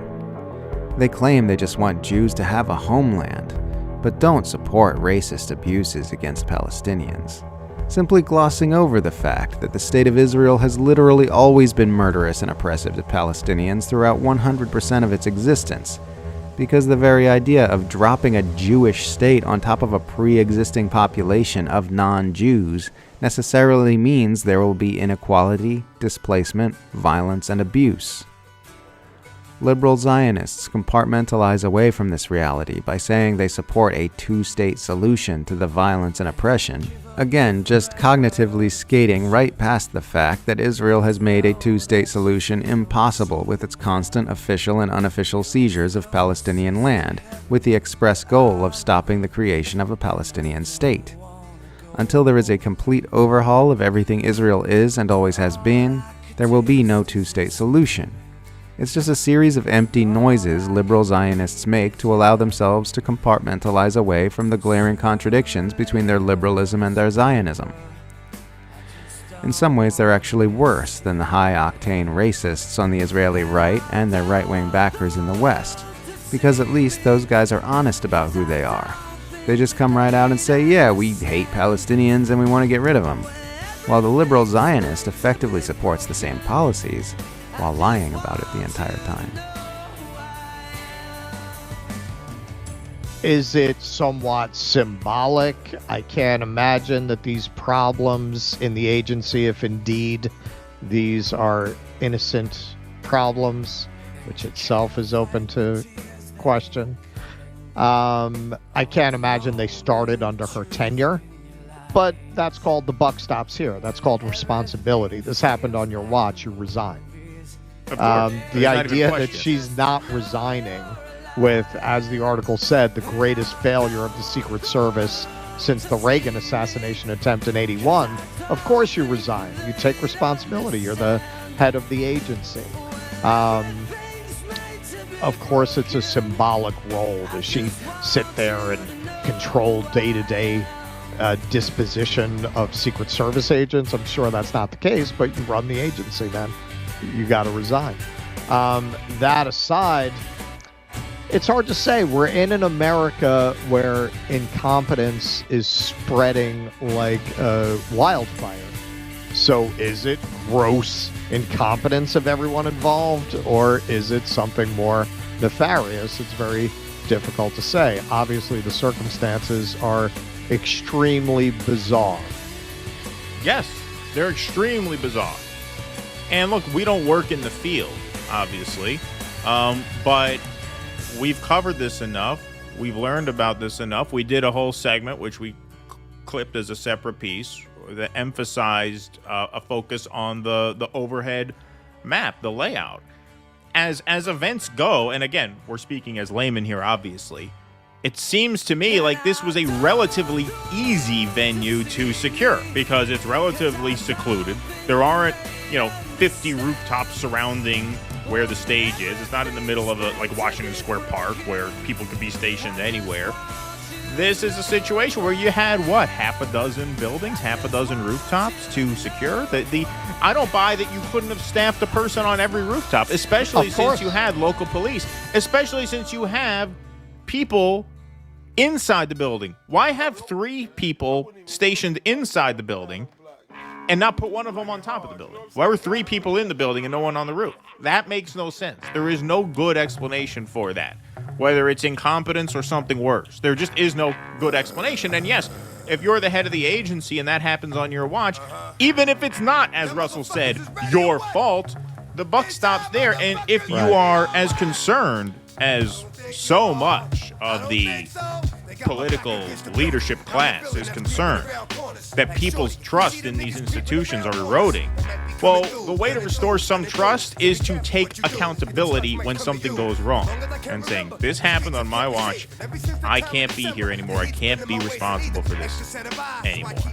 That's how you get accountability. That's how you restore some measure of trust in these institutions. When a shot is fired at the president and it comes out that you had ample warning that something was happening in a relatively secluded area that, as compared to, a highly populated, densely populated urban environment, should be relatively easy to secure, that is a catastrophic failure. And the only responsible response to that is to step down, whether it's your fault or not. The greater good comes first. The only thing I will say on the side of basic incompetence is this. I read a book quite a few years ago about the history of the CIA. And it was very interesting in that it illustrated that the CIA was always a relatively incompetent intelligence agency by comparison to its opposite number, the KGB or the British Secret MI6, Service, right, MI6. And you can speculate on why. The most obvious reason is we're geographically isolated. We have a population that is notoriously uninterested in the rest of the world, so we don't develop the kind of society that would make good secret agents, good intelligence officers. But too much corn in the diet. Too much corn in the diet, although not too much soy. We don't produce. Well, now we're producing those soy boys. But you never really had that kind of intelligence agency that is omnipotent the way that it is portrayed in the movies, and that's because a lot of these movies, coordinate with the government to get access to military equipment for their shots, access to military bases. So they'll give these very agencies final approval of scripts in exchange for material support. So the movies and TV have given us this impression of almost godlike powers of our intelligence agencies. And certainly that's true of the Secret Service. You get the impression of the Secret Service as being incredibly competent. But just like with the CIA, that could just be propaganda. They may be deeply incompetent and very lucky. Yes. It certainly is a question. It's an open question as much as, it looks fishy. This is why you say there needs to be an investigation, and this is what we said on the day of. Like, there are enough dots here to think they could be connected in some way. The challenge is getting to the bottom of that. But in the short term, like if these people actually cared about public trust, of course you step down. You had, according to that timeline there, 20 minutes, 5:51 to 6:11, at least 20 minutes. Now they're saying they spotted him earlier, right? Even if you don't assign an exact time, even if you can't assign an exact timeline to that at this point, 20 minutes passed before you were notified of a suspicious character. They had eyes on him. CBS says the 3 snipers inside had eyes on him. They lost eyes on him, and then he shot at the president. That's a career ender right there. Right. How could it not be? It's absurd. It's not even a question. Of course. Today, in every accusation is a confession. The same nation which has spent 10 months calling Palestinians rapists without evidence has found itself dealing with rioters supporting the right to continue the systemic and extensively evidenced rape of Palestinian prisoners. When Israeli police detained 9 IDF soldiers on accusation of sodomizing a Palestinian prisoner so brutally he couldn't walk at the notorious Sidi Timan prison in southern Israel, protests erupted from far-right activists in defense of the soldiers with the backing of multiple officials of the Netanyahu regime. The rioters were so aggressive that they actually broke into the Israeli military base where the soldiers were being questioned in an attempt to free them. Asked by the press about the rape accusations, U.S. State Department Deputy Spokesman Vedant Patel refused to say whether gang-raping Palestinian prisoners would even be considered a war crime, even if conclusively proven. The Western press are refusing to even use the word rape in reference to the allegations, with the BBC describing the soldiers as standing accused of severely mistreating a Palestinian prisoner, and the New York Times describing it as suspected abuse. Israeli society has a very twisted attitude toward rape. A 2011 poll found that 61% of Israeli men don't believe forcing sex on an acquaintance counts as rape, and only 7% of Israeli men believe there's such a thing as spousal rape. They lied about mass rapes so that they could systemically rape. They lied about beheaded babies so that they could kill babies. They lied about human shields to shield themselves while killing civilians. They lied about being victims so that they could victimize others. Meanwhile, the U.S. is disputing the election results in Venezuela again because they didn't get the result they want, with more sanctions and other interventionism likely on the way for the empire-targeted nation.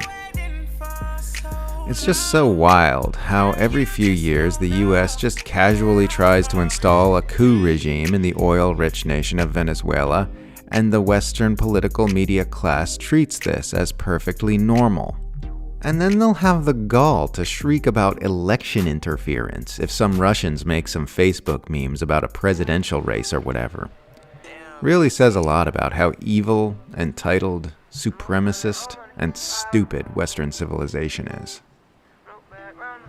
People who support these regime change operations always tell me, "You know nothing about Venezuela. You've never been there. Talk to Venezuelans." And I always tell them that no matter how many times I visit Venezuela or how many Venezuelans I talk to, it will still be a fact that U.S. regime change interventionism is literally always disastrous and literally always based on lies. One thing that sucks about understanding the U.S. empire is knowing with absolute certainty that there are empire managers watching a black woman run for president right now and saying, "Oh man, we're going to be able to use her administration to manufacture consent for so many military agendas." We're already seeing some strong shut up about Gaza energy from Kamala supporters toward those on their left. If I needed to defend my political faction by telling people to overlook an active genocide until after an election, I personally would simply leave that political faction. It was a bit rich watching progressive Democrats like AOC posture against Netanyahu's visit to Washington last week while throwing their full support behind the president who's backed Netanyahu's genocide and the vice president who's dedicated to continuing it.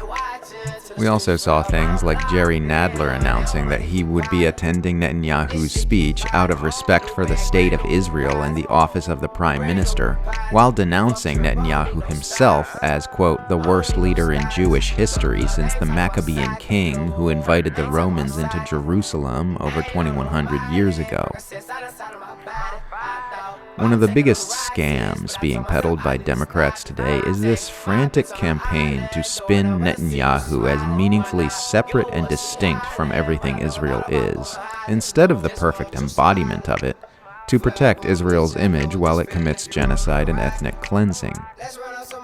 They are working overtime to hang this whole mess on Bibi, so that when it's all over, and the final solution to the Palestinian question has been carried out, he can take the sins of the Zionist state and the entire U.S. centralized empire with him when he leaves office, without anything ever needing to change about status quo U.S. foreign policy. They're repeating the George W. Bush playbook. Netanyahu didn't create the genocidal racism in Israel. The genocidal racism in Israel created Netanyahu. He rode already existing sentiments within Israel to power, and has relied on them to stay in power ever since. You could not ask for a better representative of everything Israel is than Benjamin Netanyahu, nor indeed a better representative of everything the U.S. empire stands for.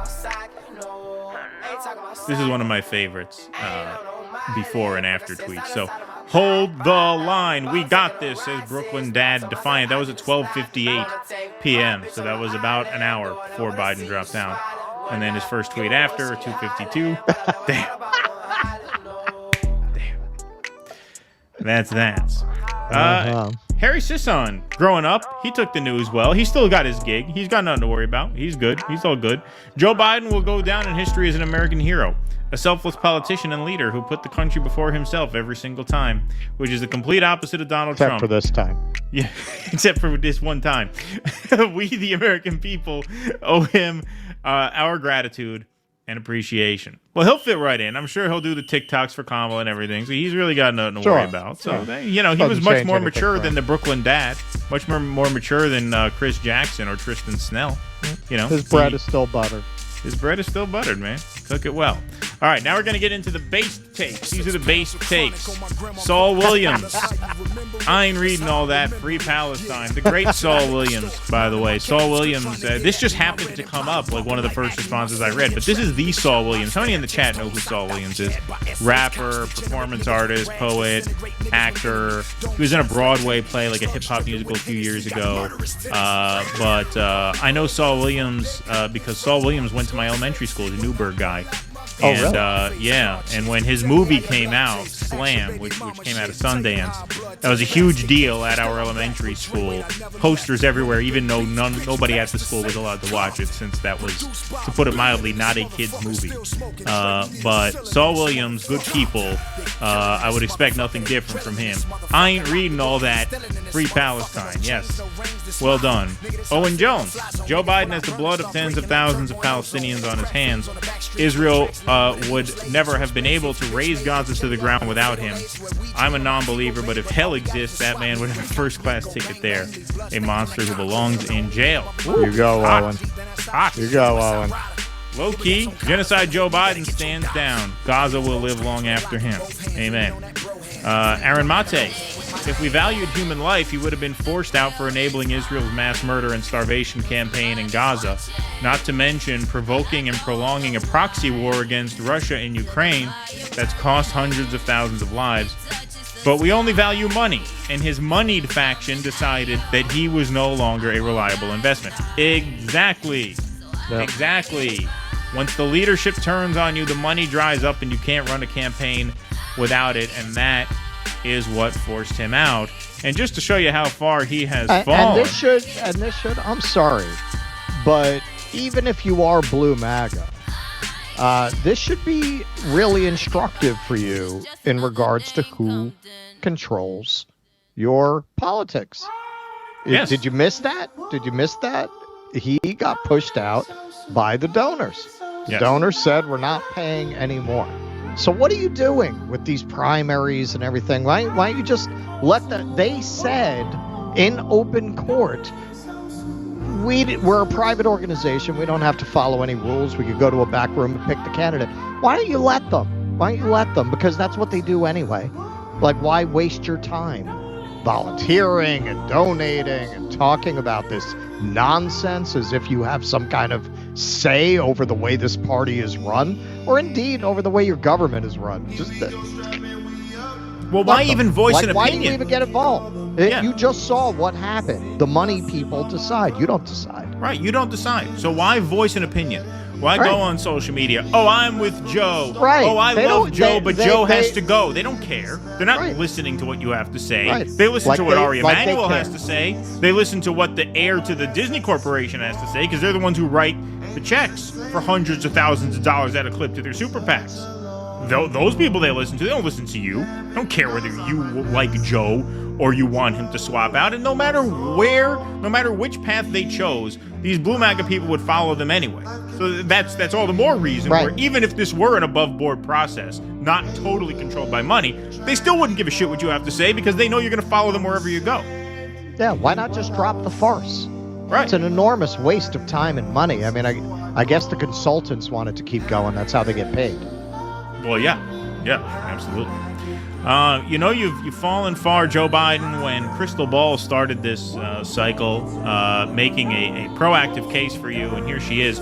All the Joe Biden is a great man bullshit is truly sickening. Thank you. He dedicated, hey, maybe we should have her on. He dedicated himself to the mass slaughter of children in Gaza. With Kyle. Yeah, right, exactly.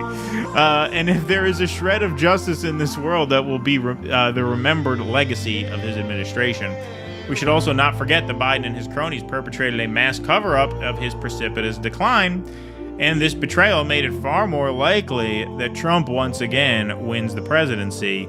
His domestic policy achievements pale in comparison to these realities. So there's a little bit of clarity from Crystal Ball. All right, Crystal. Now, I'm going to go to perhaps the most head-scratching take of all. This is Mehdi Hasan, who has been very good on Israel-Gaza and rightly critical of Joe Biden. But he was not as clear. The first mainstream reporter I've seen use blue MAGA in a headline. That's right. But he did not express the same clarity here. Maybe he alienated too many of the blue MAGA people with that article, so he's trying to win some of them back, but this is not working. On foreign policy, specifically Gaza, one of the worst, most blood-stained presidents of my lifetime. On domestic policy, without a doubt, the best, most progressive president of my lifetime. And that's what that is, that little graphic there. Of all the lepers that I've known, Joe Biden had the most fingers. Genocide in Gaza, failed student debt reduction attempts that have been shot down in court. I mean, it's kind of a wash. It's a wash. Yeah, it's a wash. He thinks it's a wash. It Crystal will be Ball for history to decide how that stacks up. Exactly. So there you go. That is a sampling of the different takes that you have reacting to this very, very tumultuous news.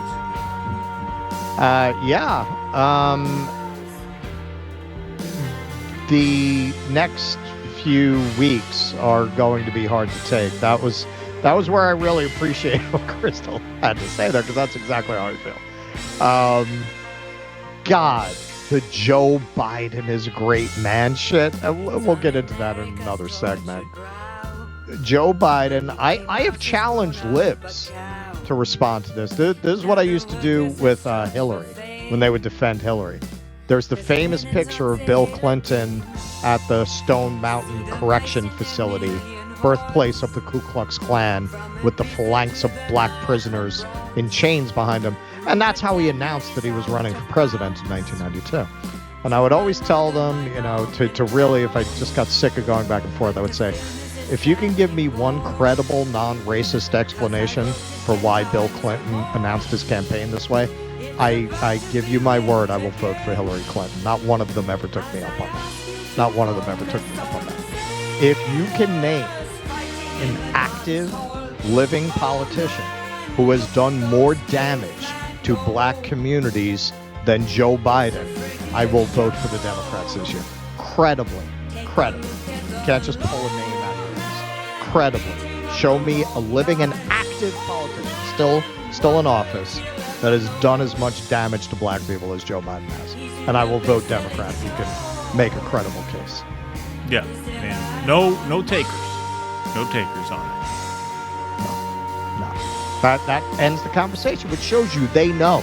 They're not even ignorant of who this guy actually is when you really push them that way. So what are you talking about that he's great man? And those are the same people who cannot bend your ear enough about how much they care about black lives and how much Black Lives Matter. Same fucking people. Okay, so why would you support this fucking monster? This monster. Why is that forgivable? That's a peasant mentality. That's what I'm talking about when I talk about a peasant mentality. You've got a man who literally destroyed tens of thousands, hundreds of thousands of lives of mostly black and brown people, 2 generations, with his crime bill that he literally wrote with segregationists. It's complicated. It's erased by things he did that you like. When your standards for your leaders are lower than your standards for your neighbors, you're thinking like a peasant. This genocide is being live streamed. We can't say we didn't know. Notes from the edge of the narrative matrix. How is anyone still talking about October 7th? What Israel has done since October 7th is many times worse than what happened on that day by any conceivable metric. The only way to feel otherwise is to believe Israeli lives are worth many times more than Palestinian lives. How is Israeli suffering still being centered over vastly less significant acts of violence 3 months ago, while exponentially worse violence and suffering is being inflicted by Israelis right this very moment? If your nation is attacked, and you respond to that attack by immediately murdering thousands of children with incredible savagery, then you forfeit any right to expect anyone to give a shit that your nation was attacked. Israel responded to the Hamas attack by doing something much, much worse than anything Hamas has ever done, and in so doing completely delegitimized itself as a state and completely validated everything the Palestinian resistance has been saying about the state of Israel since day one. This genocide is being live streamed. We can't say we didn't know. For as long as we live, we'll never be able to say we didn't know. Biden is everything people feared Trump would be. A genocidal monster, facilitating racially motivated murder and ethnic cleansing while rapidly accelerating toward a nuclear-age world war. Nothing Trump did was as evil as what Biden has been doing. Biden is the real Trump. Israel is in a non-stop state of conflict largely because it is such an artificial creation. Most states emerge in a more organic way out of the geographical, political, and cultural circumstances of the land and the people in their unique slice of space-time. Israel emerged because some people who didn't live anywhere near the land of Palestine got some narratives in their heads involving an ancient religion and its adherents, and dropped a newly created country on top of a civilization that already existed there, which had emerged organically out of the circumstances of the region. People came in from other nations all over the world, resurrected a dead language which had until then remained used only in religious rituals, and called it their native tongue, and slapped together a 20th century nation and started LARPing that it was their native land. This caused massive shockwaves throughout the region because it didn't happen in accordance with the organic geopolitical and cultural circumstances of the land and its people. It was an alien artificial construct from top to bottom, thrust upon a region for which it had no natural context or receptivity. Because it was such an unnatural foreign imposition, the political circumstances of the Middle East have ever since been rejecting it like a body rejecting an ill-matched organ transplant. This natural response is treated as unnatural, unprovoked hostility from the people in the invading artificial construct, which invents more narratives to justify its violent actions against the inhabitants of the region. The West's cultural obsession with World War II has made everyone dumber, because now everyone we want to fight is always Hitler, and we're always the brave good guys who are fighting Hitler. Nothing about Israel's US-backed assault on Gaza is comparable to the Allied offensive against Nazi Germany. They're raining military explosives onto a trapped and besieged population in a giant concentration camp, with the stated goal of eliminating a small militant group who poses exactly zero existential threat to the state of Israel, in response to an attack which was 100% provoked by the abuses of the apartheid Israeli regime. Comparing the Gaza assault to the war against Hitler is like comparing a mass shooting to the war against Hitler, and saying the shooter is the Allied forces. It's a completely foam-brained talking point that's espoused solely by idiots and warmongers. It's not too late to get involved in opposing Israel's assault on Gaza. It doesn't matter if you haven't been talking about it until now. It doesn't matter if you haven't understood or paid attention to the Israel-Palestine issue before.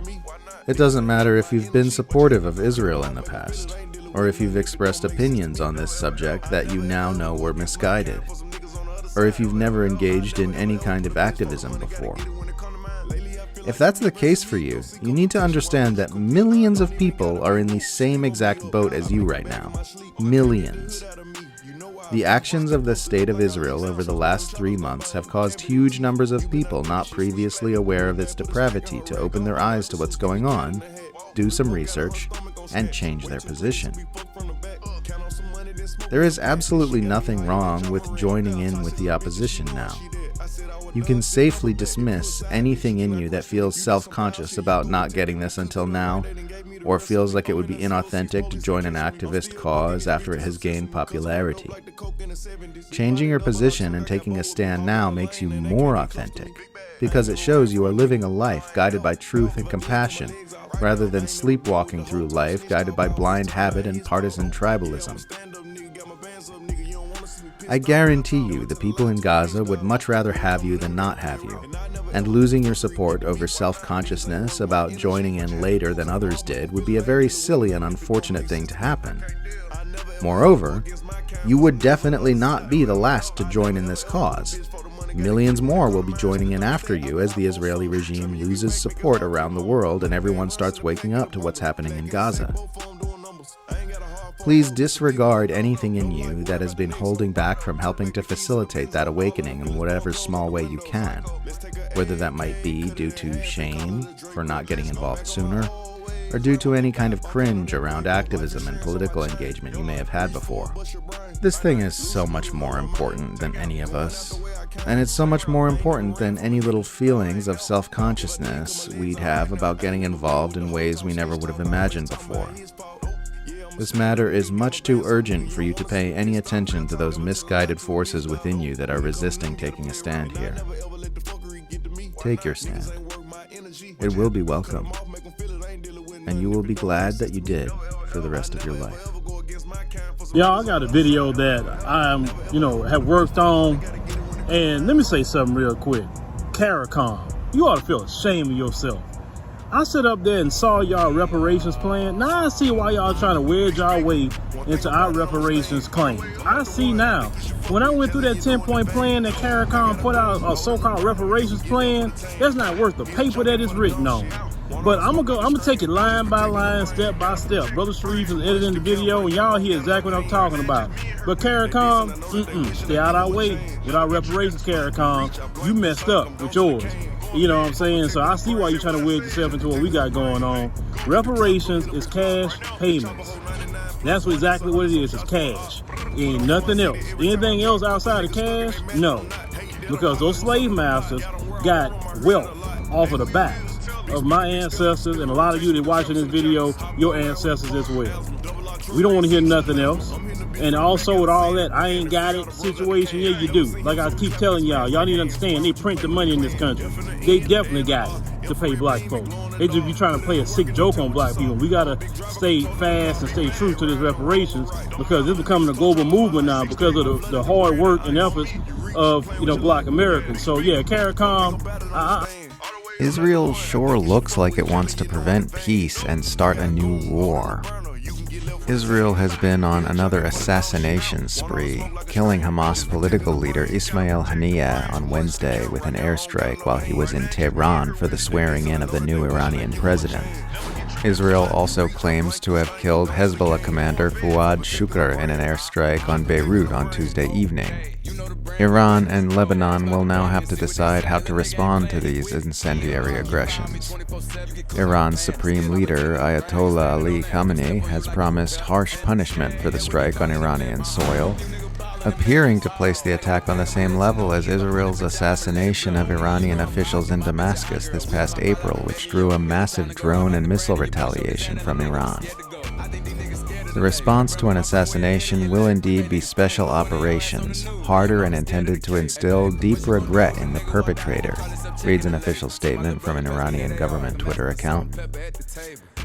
According to Barak Ravid of Axios, Israeli Minister of Defense Yoav Gallant told U.S. Secretary of Defense Lloyd Austin that Israel does not seek war, but the IDF remains prepared to respond to any attack by Hezbollah, which is the sort of victim LARPing only an Israeli official could perform after 2 straight high-profile assassination strikes. Conventional wisdom is that Israel would prefer to avoid a major new war while its forces remain tied up in Gaza, but it certainly isn't acting like a nation that's trying to avoid a new war, or like a nation that's trying to wrap things up in Gaza for that matter. Some interesting commentary on this still unfolding story. Political assassinations and continued targeting of civilians in Gaza while talks continue lead us to ask, how can mediation succeed when one party assassinates the negotiator on the other side? Tweeted the Prime Minister of Qatar, where Haniyeh had been living prior to his assassination. So Israel murders Hamas political leader and key negotiator Ismail Haniyeh, and wants us to believe that it is serious about negotiating a ceasefire, tweeted Code Pink's Medea Benjamin, and it kills him at the inauguration of Iran's new president, Pezeshkian, who campaigned for better relations with the West. Instead of a ceasefire and a regional de-escalation, Netanyahu is gunning for a full-scale regional war. Saying they want a ceasefire and then assassinating the guy they'd negotiated with is a pretty clear sign of how serious Israel is about diplomacy, tweeted Ajam Media Collective's Alex Shams. Killing Haniyeh in Tehran immediately after bombing Beirut, are they willfully instigating a regional war they're absolutely not prepared to fight? Or once again radically failing to anticipate the possible consequences of their actions? Either way, they are suicidally stupid, tweeted Krista Peterson. There is a secret third option. They know they can't fight this war, but they can make it bad enough that Americans have to, tweeted Matthew Petty in response. After all the thunderous applause Netanyahu received for his deceitful genocide apologia speech before Congress last week, this does not at all seem like an unreasonable expectation. We've seen nothing from Washington these last 10 months to suggest that it would leave Israel to defend itself should a series of escalations lead to a major war with Lebanon and or Iran. We shall see, I suppose. Mr. Haniyeh was the chief negotiator. He was the chief negotiator involved in these negotiations. So when Israel first killed his grandchildren, then killed all his children, then kills him, does that send like a clear message that they don't want these negotiations? He is the chief negotiator, correct? Right. I will say again, as I've said to Daphne and others, I'm not going to speculate on this. I mean, certainly eliminating the person that you're trying to get a deal done with suggests that it's not a priority. So, look, Willie, I don't have an assessment to offer as it relates to attribution. Does the U.S. view this as a step as conducive to finalizing a ceasefire deal? Again, I think that's asking me to speculate on something in another way. I'm just not going to speculate on this. Is the killing of Mr. Haniyeh good, bad, or indifferent in your view? I am not going to speculate, again, for what is probably now the 15th time. I am not going to speculate on... I'm just saying, how is it likely to impact? Again, I'm just not going to speculate on that. Mass media goons are still reporting that Biden is getting tough on Netanyahu. Another day, another Axios article falsely asserting that President Biden is really getting tough on Benjamin Netanyahu. In a write-up titled "Biden Warns Netanyahu Against Escalation as Risk of Regional War Grows," Barak Ravid reports that while Biden has pledged to support Israel against any strikes from Iran in retaliation for its insanely escalatory assassination of Hamas political leader Ismail Haniyeh in Tehran, he also told Netanyahu that he expects no more escalation from the Israeli side from here on out. President Biden privately demanded in a tough call Thursday that Israeli Prime Minister Benjamin Netanyahu stop escalating tensions in the region and move immediately toward a Gaza hostage and ceasefire deal, writes Ravid, citing two U.S. officials who, as usual, remain unnamed. At the end of the meeting with Netanyahu in the Oval Office last Thursday, Biden became emotional, raised his voice, and told Netanyahu he needs to reach a Gaza deal as soon as possible, three Israeli officials with knowledge of the meeting told Axios, Ravid reports. Ravid writes, quote, one U.S. official said Biden complained to Netanyahu that the two had just spoken last week in the Oval Office about securing the hostage deal, but instead Netanyahu went ahead with the assassination in Tehran. Biden then told Netanyahu the U.S. will help Israel defeat an Iranian attack, but after that he expects no more escalation from the Israeli side and immediate movement toward a hostage deal, the U.S. officials said, end quote. Sure. This time, Biden really means it when he draws a firm line with Israel, unlike all those other times when this administration has continued to back Israel's psychopathic actions unconditionally since October 7th. Commentators on U.S. foreign policy are less than impressed with this report. It's the umpteenth installment of Biden is secretly mad at Bibi. He became emotional. He raised his voice, tweeted The Economist's Greg Carlstrom. Can't imagine anyone takes these self-serving leaks seriously. Least of all Netanyahu, who has ignored Biden with impunity for 10 months. Biden reportedly told Netanyahu he'll help defeat an Iranian attack, but expects no more escalation from Israel, warning Netanyahu that he shouldn't count on the U.S. to bail him out again, tweeted Quincy Institute's Trita Parsi, adding, fine, but given Biden's record, why should Netanyahu believe him? Barak Ravid has made an entire career out of writing up these anonymously sourced White House press releases about how badass and ungenocidal the president is and packaging them as real news stories. Here are some of the headlines from Ravid's reporting since October. Biden running out of patience with Bibi as Gaza war hits 100 days. Scoop. Biden in frustrating call told Bibi to solve Palestinian tax issue. Biden's ultimatum to Bibi, change Gaza policy or we will. White House temperature is very high ahead of Biden-Bibi call. We won't support you, inside Biden's ultimatum to Bibi. Israel and U.S. deeply divided in meeting on key Rafah operation issues. Biden and Bibi red lines for Rafah put them on a collision course. Biden-Bibi clash escalates as U.S. accused of undermining Israeli government.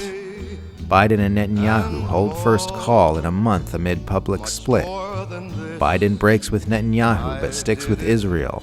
Biden on hot mic told Bibi we needed come-to-Jesus meeting on Gaza. Biden, in rare criticism, warns Netanyahu that Israel risks losing global support. Biden, in rare criticism of Bibi, says pause in Gaza fighting should have come sooner. Scoop: Blinken warns Israeli officials global pressure will grow longer war goes on.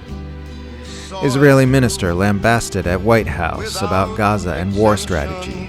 Scoop: Biden tells Bibi he's not in it for a year of war in Gaza.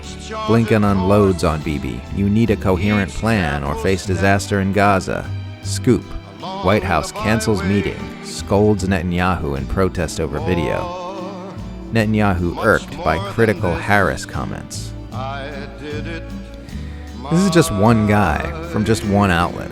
These Biden is very upset with Netanyahu and wants him to be different reports have been coming out throughout the U.S. media since the early weeks of this ongoing mass atrocity, all of which are flatly contradicted by the White House taking zero meaningful action this entire time to rein in Israel's demented genocidal aggressions. And to be clear, none of this is actually news. Anonymous sources say X, Y, and Z about how the president's feelings are feeling is not a news story.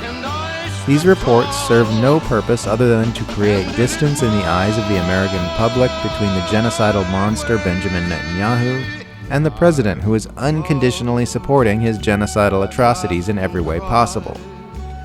They are PR spin and nothing more, which would be surprising to anyone who still believes the mainstream Western press exists to report the news instead of promulgate propaganda to advance the information interests of the Western Empire. All they're doing here is trying to wash this administration's hands of the horrors that are being inflicted in the Middle East with the direct facilitation of this administration. Don't let them. All the monstrous actions being perpetrated by Israel today are just as much the fault of the U.S. government as they are of Israel itself. This is who they are. Make them own it. When this is all over, how will society face its complicity? How will we be able to live among one another, those who protested versus those who ignored this genocide? As soon as it's over, every society engages in historical amnesia. I saw that in every conflict I covered. Those of us who stood up against the war in Iraq are never rehabilitated, and those who were wrong, George Packer, Thomas Friedman, everyone else, they continue with their megaphones provided to them by corporate media because although they were wrong, they serve the interests of those forces and continue to serve those interests. So after any conflict where atrocities are committed or supported, there is an amazing ability by society just to erase it, to whitewash it, to not look at it. Israel is never defending itself, and the U.S. is never defending Israel. Notes from the edge of the narrative matrix.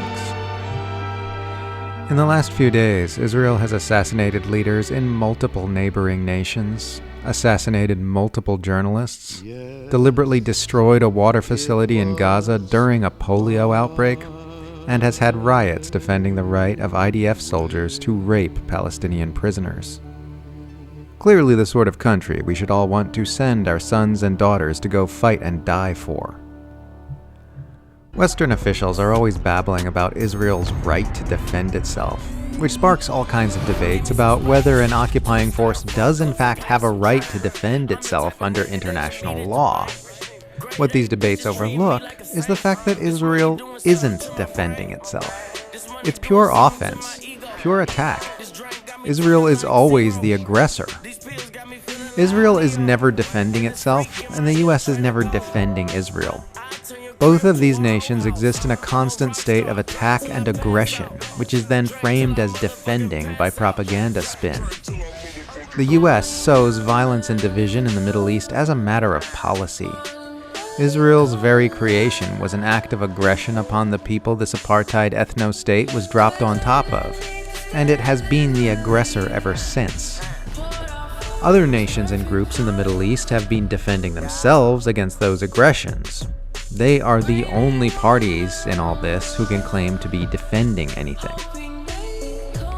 Even measures which appear inherently defensive in nature, like the Iron Dome and the missile and drone interceptions we saw this past April during Iran's retaliatory strikes, are not defensive the way Israel and the US use them, because they are used to protect Israel from the defensive measures of the people Israel is attacking. A Kevlar vest ceases to be a defensive measure when you use it to keep from being stopped by police while conducting a mass shooting. A shield stops being a tool of defense when you're using it to make sure you can stab someone with your sword. They're just measures taken to facilitate more Israeli aggression by removing the deterrence and defense capabilities of the people it's attacking. Senator Marco Rubio has introduced a bill to counter adversarial financial systems because, quote, Russia, China, and Iran use alternate financial systems to evade U.S. sanctions. Sanction enforcement is vital to enforcing our laws, writes Rubio. Enforcing our laws. These Washington swamp monsters really truly believe they own the planet. Meanwhile, Senator Lindsey Graham has introduced legislation authorizing U.S. military force against Iran. People say Lindsey Graham is gay, but he isn't gay. I don't know if there's a word for the sexual orientation where you can only become aroused by mass military violence, but it's not gay.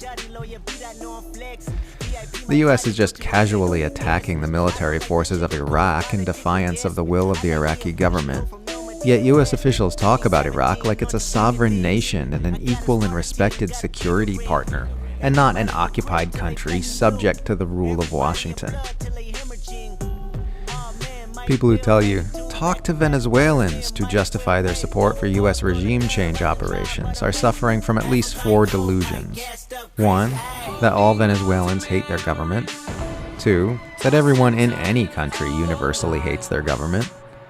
3, that pointing out the existence of Venezuelans who dislike Maduro is some kind of interesting or insightful point.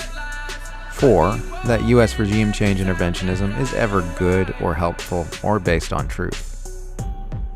Can we defeat corporate America from controlling the government? What are your thoughts and recommendations? Strikes. National strikes are the most effective weapon at bringing down any government. And if you read closely, every revolution, the Cuban Revolution, the Russian Revolution, the overthrow of the Shah, it's the strike. And that's why the ruling classes work so hard to break labor unions. Only 11% of the American workforce is unionized, and about 6% of that is the public sector, and they're not allowed to strike, like the railroad freight workers were blocked from striking. So they've worked very, very hard to take from us the weapon that we have, and we have to rebuild a militant labor movement because that's where our power comes from. That's why mobilization and building militant movements that will carry out strikes is the most important political activity that we can engage in, rather than going and voting for somebody. Well, what should Israel have done after October 7th? People often object to criticisms of Israel's ongoing mass atrocity in Gaza by saying, well, what should Israel have done in response to October 7th then? They say it like the question should confound you, as though it's some kind of thought-terminating, unanswerable Zen koan or something. But it isn't. The question is very answerable, and the most correct answer is that Israel should have done what it always should have done: right the wrongs of the past and make peace. October 7th was entirely a response to generations of abuse against the Palestinian people by the State of Israel, so the correct response to it would have been to heal those abuses in a way that is agreeable to the Palestinians. This would likely include ceding large amounts of land, the payment of very extensive reparations from Israel, and ideally from its wealthy Western allies as well, eliminating all unjust laws and apartheid systems, a comprehensive push to purge society of the toxins of anti-Palestinian racism and Islamophobia, the right of Palestinians in exile to return to their homeland, and the negotiation of a peace agreement which yields so much that even the most hardline factions in Palestinian society would be compelled to agree with it. And when you say this, the common objection is, yeah, well, Israel was never going to do that. To which the most common answer is, duh. Of course not. Israel is a murderous apartheid state built on racism and hate and trauma, and on the premise of existing in a continuous state of mass-scale violence at home and abroad. That's the problem here. Not Hamas, not October 7th. The problem is that Israel is a settler colonialist project made of hatred and abuse and ceaseless violence, which is why October 7th happened. The fact that Israel would not have responded to October 7th by ending the abuses which caused it doesn't change the fact that this would have been the correct thing for Israel to do. It just means the same depravities and injustices which gave rise to the State of Israel continue to exist and express themselves to this day. It means Israel itself is the problem. Which means the real issue with the objection, well, what should Israel have done in response to October 7th, then, is that it's asking the wrong question. The correct question to ask is, what should the world do about Israel? What should the world do about this murderous entity which keeps trying to drag us all into a horrific new war with Iran and its allies? What should the world do about this apartheid ethno-state whose relentless abuses were so egregious that Palestinians felt they had no choice but to carry out the October 7th attack? And when you peel back the layers of this question, you find that the question underneath it is, what should the world do about the US empire? What should the world do about this massive globe-spanning power structure which feeds into Israel's abuses as a matter of policy to advance its own agendas of destabilization and division in a geostrategically crucial, resource-rich region? What should the world do about the international power structure centralized around Washington which continuously terrorizes and abuses populations around the world with the goal of capturing them all under a single power umbrella? I keep saying the world because this isn't just an Israel problem or a United States problem. Clearly, we stand here on the precipice of what could easily become a massive new war in the Middle East because of Israel's actions and the US centralized empire's psychopathic facilitation of them, which means this affects all of us. Even if we manage to avoid full-scale war this time, we know we'll be on the precipice again in a few years. And even if Israel itself is fully disarmed and dismantled, without the dismantling of the US empire, another agent of destabilization will just be inserted into the Middle East to take its place. As Joe Biden said, were there not an Israel, the United States of America would have to invent an Israel to protect her interest in the region. So really, when you get right down to it, the correct response to October 7th and the genocidal atrocities which have followed it is for the world to begin working to dismantle the US centralized empire. Gaza and the brinkmanship we're seeing in the Middle East right now are just some of the most high-profile symptoms of the depravity that the US hegemon and its allies and assets are inflicting around the world at this moment. Later on, it will be something else. And eventually, that something else appears likely to culminate in a hot war between major nuclear powers. So what we're seeing in the Middle East today is just the current symptom of a profoundly diseased world order whose sickness will eventually get us all killed. We're going to have to find some way to stop these freaks. This is an existential issue for all of us. Gaza is just the most glaring example of an illness which affects the health and well-being of the entire world, and which cannot be allowed to continue untreated. Now, a second Trump presidency will be different from the first. It'll be far, far more vindictive, especially at the establishment institutions that sought to bring Trump down. That would be the courts, the press, and the Democratic Party. People like me are an afterthought. They'll get to us later. But that will be the primary target. And they will distort the system every way possible to do it. And you will see a much more virulent and a much more pronounced Christian nationalism in a second Trump administration, and it will bring us a very, very close, if not finally complete, this move towards a kind of Christian fascism that I wrote about in the book. Westerners have an absolutely psychotic view of airstrikes. Canadian online outlet The Breach has published a letter by CBC's Senior Manager of Journalistic Standards, Nancy Waugh, which highlights perfectly the bizarre psychological relationship that Westerners have with bombs and airstrikes in foreign countries. In response to multiple complaints from a retired Humber College professor about the wildly biased language that Canada's state broadcaster has been using to describe Israel's war on Gaza, Waugh acknowledged that the CBC routinely uses words like murderous, vicious, brutal, massacre, and slaughter to refer to the October 7th Hamas attacks, while using far less emotionally charged words like intensive, unrelenting, and punishing to describe Israel's actions in Gaza over the last 3 months. Waugh defended this extreme discrepancy by saying that Israel's attacks in Gaza differ from the Hamas attack on Israelis, and that Israel's killings are done remotely. Here's a quote. Different words are used because although both result in death and injury, the events they describe are very different. The raid saw Hamas gunmen stream through the border fence and attack Israelis directly with firearms, knives, and explosives. Gunmen chased down festival goers, assaulted kibbutzniks and shot them, fought hand-to-hand and threw grenades. The attack was brutal, often vicious, and certainly murderous.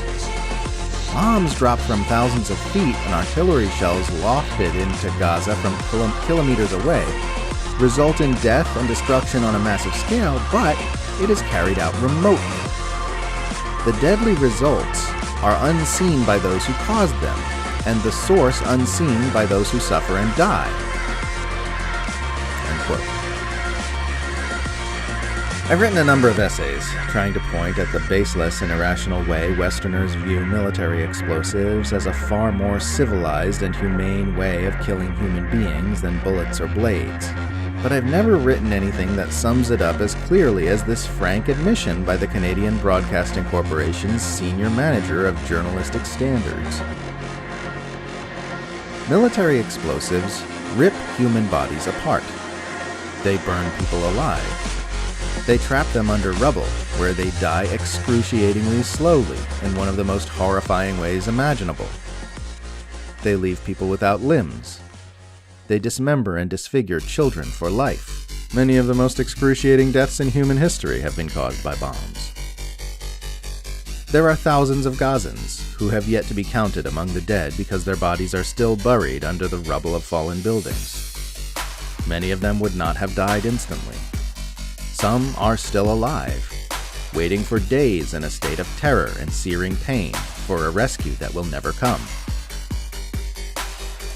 A UNICEF report released last month said that more than 1,000 children had had one or both legs amputated since October 7th as a result of damage received by US-sponsored Israeli airstrikes, a number which would be significantly higher by now. We know that many such amputations have occurred without anesthesia, because Israeli siege warfare has cut off Gaza's healthcare system from the necessary supplies. If this is not vicious, then nothing is vicious. If this is not brutal, then nothing is brutal. If this is not murderous, then nothing is murderous. But it doesn't get labeled as such by the Western press because it is being done remotely. The belief that these attacks should be considered less vicious and brutal because they are launched from a distance by people who won't see their effects is as psychologically immature as a little girl who believes you can't see her because she has covered her own eyes. An attack which kills and maims and tortures doesn't cease to be brutal and vicious just because it looks like a blip on a screen to you. Human suffering isn't made less acute or less significant by being far away. But this is how most Westerners see the use of military explosives these days. We're so used to hearing about our government and its allies raining bombs upon the Middle East and Africa that we've developed a kind of immunity to the psychological impact of exactly what that means in reality. The typical Western mind has come to view bombings more like a weather event that simply occurs in those places, like how South Asian countries experience monsoons. In reality, bombings are no less savage than attacks by guns, grenades, knives, or machetes. In fact, they actually allow for more savagery to take place, because they kill so much more efficiently, and because the troops who use them can keep killing and killing without losing morale and accumulating mental trauma from the horrors they have been inflicting upon their fellow human beings. Dead is dead. Dismembered is dismembered. pain is pain. Anguish is anguish. The unexamined assumption that the Western Empire's preferred methods of killing are less brutal and murderous than those of an impoverished military group is a psychological defense mechanism we have put in place to shelter ourselves from knowledge of our own brutality and murderousness. In truth, if you look at all the death, destruction, suffering, and pain that Israel has inflicted on Gaza since October the 7th, there is no question that Israel is vastly more vicious, brutal, and murderous than Hamas has ever been. You mentioned the Israeli army is the most moral army in the world. This is something that is said repeatedly by the current Prime Minister of Israel, Netanyahu. Now, I don't have the expertise and I don't have the authority to make assessments of morality. Netanyahu may, but I don't. So, I don't know whether it's one of the most moral armies in the world or not. But what I do have expertise in and what I do have authority to do is make assessments of criminal conduct. And we've done that in relation to the recent events, and you can see that in the report. And the only conclusion you can draw is that the Israeli army is one of the most criminal armies in the world. But I'll leave morality to Netanyahu to determine. I got to show y'all what Ricky Smiley's funny looking self said on his broadcast. And let me tell y'all something. These biscuits, these bones and biscuits are so happy to betray us. These bones and biscuits are so happy to be the traitors to the black society that they actually walk around us knowing that they can flaunt their betrayal. They can flaunt their treachery in our face and face absolutely no social consequence for that. They know we won't rebuke them, we won't criticize them. They know that you're gonna still support their platforms and stuff. It's disgusting. Let's go to uncommitted. This is something that also I think needs to be corrected and is absolutely embarrassing for the Democratic Party.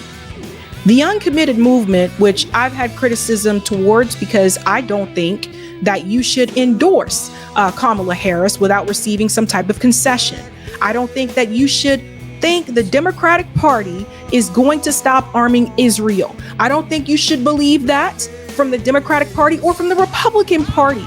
And the uncommitted movement, that has always been their goal, to end up backing the Democratic Party in the end, hoping that they would get those concessions, and they have not received those concessions. And then later on last night, it was brought to my attention that the uncommitted movement has been informed by the Harris campaign that they will not allow a Palestinian American to speak on the main stage. Now, this is after they allowed parents of the U.S. hostage in Gaza, Hirsch Goldberg Poland, to speak on the main stage. So they allowed Jewish parents to speak. I'm going to show you what they say. In an inflamed Middle East, we know the one thing that can most immediately release pressure and bring calm to the entire region.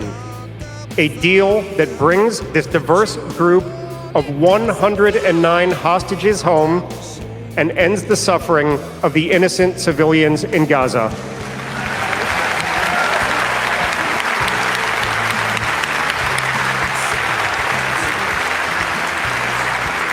The time is now. Notice that he said to also end the suffering of the civilians in Gaza. Hirsch, if you can hear us, we love you. Stay strong.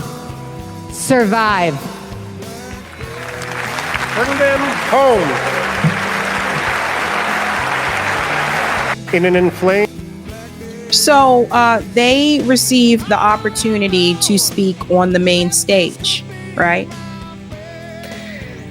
So here's the problem. Abbas Alaway, now he is one of the co-founders of the Uncommitted movement. He's been very vocal. You've probably seen him on corporate media. He said, no is not an acceptable answer. Please reconsider. We're being extremely reasonable. I'm waiting for the call from Vice President's team. I can't go anywhere until the Vice President agrees to have a Palestinian American speak from the stage. I'm waiting for the call. Let me highlight something here. We're being extremely reasonable. And that's part of the problem. And I got to call this out. You cannot reason with political parties that are aiding and funding and supporting a genocide. You can't reason with that. You can't reason with them. And this idea that because Joe Biden stepped aside and Kamala Harris became the nominee, who was selected, by the way, nobody voted for her in the 2024 Democrat primary. It was wrong to assume that she would meet your demands, and you decided to endorse her without getting any concessions. Now, I don't give a damn what she said to you in private. I don't care what she told you behind closed doors. I'm looking at what she said to the public. I'm looking at where her money is coming from. I'm looking at who she's connected to. I'm looking at the statements that she's made publicly about the pro-Palestinian protesters, calling them anti-Semitic. I'm looking at that. So I don't care whatever she said to you in private. That is irrelevant at this point in time. She can always just turn the other cheek and say that she did not say that. You cannot reason with genocidal parties, period. I believe from day one, this movement was too nice. And anytime I'm looking around and I'm seeing people lose entire family lines, and Abbas and the other co-founder of the Uncommitted movement, I guess, decided to speak for everybody else. And I interviewed a gentleman from the Uncommitted movement who said he didn't appreciate, look on my channel, you'll find it. He didn't appreciate them making a statement for everybody in the movement and just going and endorsing Kamala without bringing this back home to the people. Now, Abbas is a DNC delegate. So when you said uncommitted from day one, they always planned on, or at least he always planned on endorsing the Democratic Party. He just wanted a different candidate. And I guess he thought Kamala was going to be that person and things are going to swoop around. But she was not that person, because she's just as much corporate and corrupt as Joe Biden. So as I said before, there's a reason why he chose her to be a part of his administration. They agree on certain issues, particularly when it comes to Israel. So you can't reason with these people. So they decided to protest. They hosted a sit-in.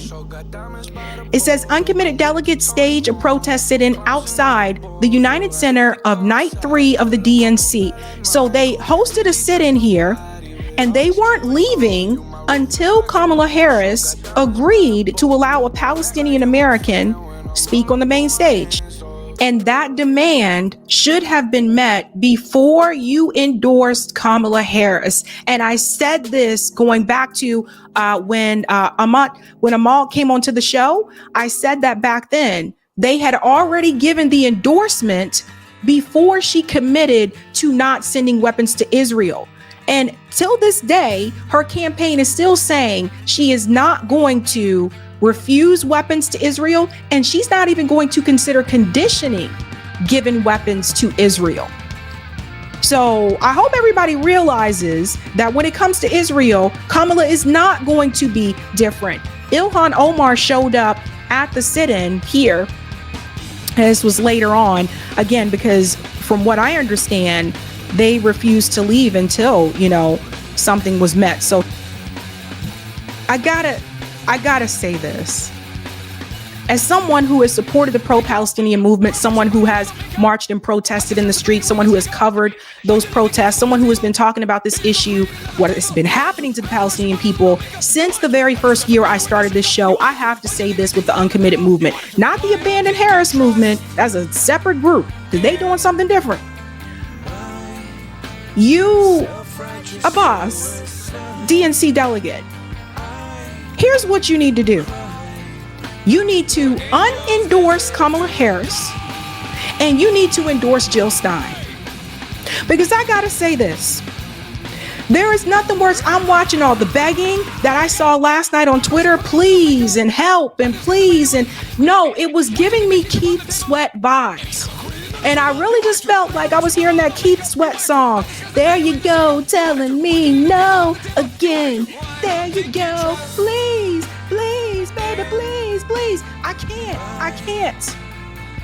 You need to unendorse Kamala Harris and you need to endorse Jill Stein.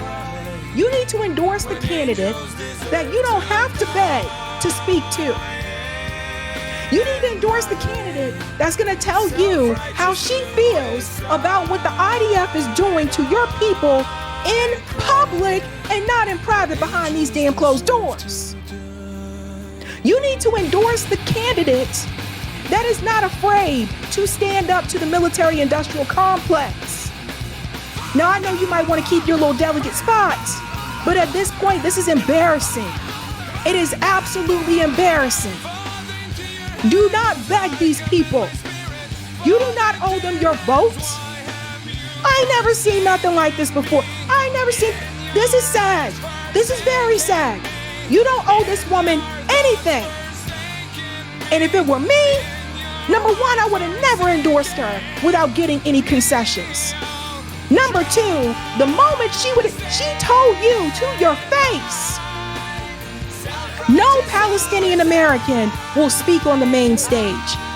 Excuse me. First of all, that's discrimination. No, I'm gonna call it like I see it. That's discrimination. They're not saying this person can't speak because they're not qualified. They're not saying the person can't speak because they haven't been vetted. They're saying the person cannot speak because they are Palestinian. And they went on to say they think it may cause more division. You don't think this is division right now, Kamala Harris? Because I'll keep it real. You don't sit up there and you allow the other side to speak on the main stage, but you don't allow the Palestinian American to speak on the main stage. Either both sides get to speak or none speak at all. That is how you are fair. That's straight up discrimination. And I wouldn't be sitting out there crying, goddammit. I would call it what it is. All those cameras in your face right now, you turn to the camera and you tell them the party that claims to welcome everyone, regardless of your race, your ethnicity, your creed, your religion, that party is discriminating against me and my people because we are Palestinian American. And that's what you do. I'm gonna need for people to have some balls. Like, I can't. You don't see Abandon Harris doing this. They came out publicly a couple days ago and said, no, we are abandoning you. Because let me show you what they're doing, right? Let me show you what's happening right now. Because see, AOC, she thinks she's slick. AOC, now she comes out and she says, just as we must honor the humanity of the hostages, so too must we center the humanity of the 40,000 Palestinians,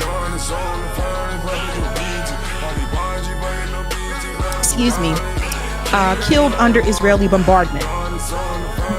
To deny that story is to participate in the dehumanization of Palestinians. The DNC must change course and affirm our shared humanity. Okay, so she tweeted this last night, right? So I came one back at her. Excuse me, why didn't you say this the other night when you had the mic? Instead, you told that blatant lie about tirelessly working towards a ceasefire. Why do you always mention Palestinians last? Leader Abbas says they've received new word from the Harris camp, which is aware of the sit-down demonstration. Kamala Harris's campaign message: a speaker is not happening. Would something else work? Would you be open to a private meeting? Let me highlight this. A speaker is not happening. Would something else work?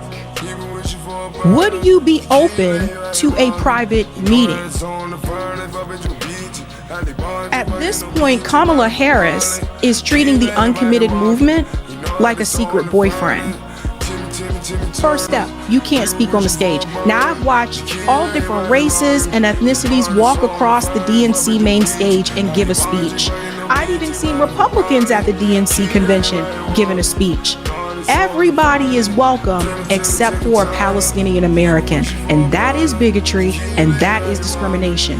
Now, Democratic Party, if you say that you're so much different from the Republican Party when it comes to the social issues, this could be a quick, easy fix for you and allow a Palestinian American, particularly this woman who was chosen by the group, to be able to speak and address to people on the main stage. Otherwise, you really can't be pointing to Donald Trump and the Republicans right now about the bigotry because you're doing the same thing, boo.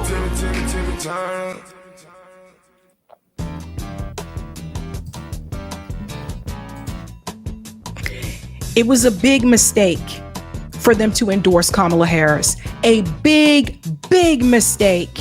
And to show you how people at the DNC convention feel about even hearing about what they're going through, look at this. DNC attendees cover their ears as the names of dead Palestinian children are read as they leave the convention. Republicans are morons. Notes from the edge of the narrative matrix. One reason Westerners are so clueless about communism is because every 4 years the most influential Western nation launches a massive months-long disinformation campaign about what communism is. People like Donald Trump, Elon Musk, Lauren Boebert, and Tim Pool have been claiming Kamala Harris is a Marxist for proposing price controls, a measure that was also put forward by noted communist Richard M. Nixon. Republicans are so fucking stupid that every few years they start shrieking that they're under attack from communism. And by communism, they mean the opposing US party, which supports the exact same capitalist status quo they support, but with tampons in the boys' bathroom. God, I wish Democrats were as cool as right-wing idiots make them sound. The Guardian reports that leaked documents show the Israeli government taking legal maneuvers to ensure its ability to influence US politics while preventing its operatives from having to register as foreign agents. They're persecuting Americans like Scott Ritter and Uhuru activists for criticizing US foreign policy under extremely dubious Foreign Agents Registration Act accusations, while letting Israel get away with this shit. They got Americans to move from arguing that the US-backed genocide needs to end to arguing over which US politician should be elected to oversee the genocide. Sometimes all you can do is stop and stare in awe of the power of imperial mind control. When you find yourself debating which openly genocidal presidential candidate will do a better job managing inflation, you know you have been duped into having the wrong conversations about the system you live under. Imagine there was a mass shooting in a major US city. Easy, I know. Now, imagine that instead of stopping the shooter, the US government started sending him boxes of ammunition. Now, imagine instead of going on for a few minutes, the mass shooting rampage went on for 10 months. Now imagine that instead of being treated like an earth-shattering tragedy in mass media headlines, people just kind of got used to it, and it sort of faded into the background of mainstream news reporting. Now imagine the mass media started reporting on the mass shooting as though the mass shooter is only defending himself, and reporting on casualties of the rampage using passive language headlines which don't attribute the killings to the shooter. Now imagine that there was a presidential race, and everybody started talking about which candidate is best qualified to keep giving ammunition to the shooter. It's like that.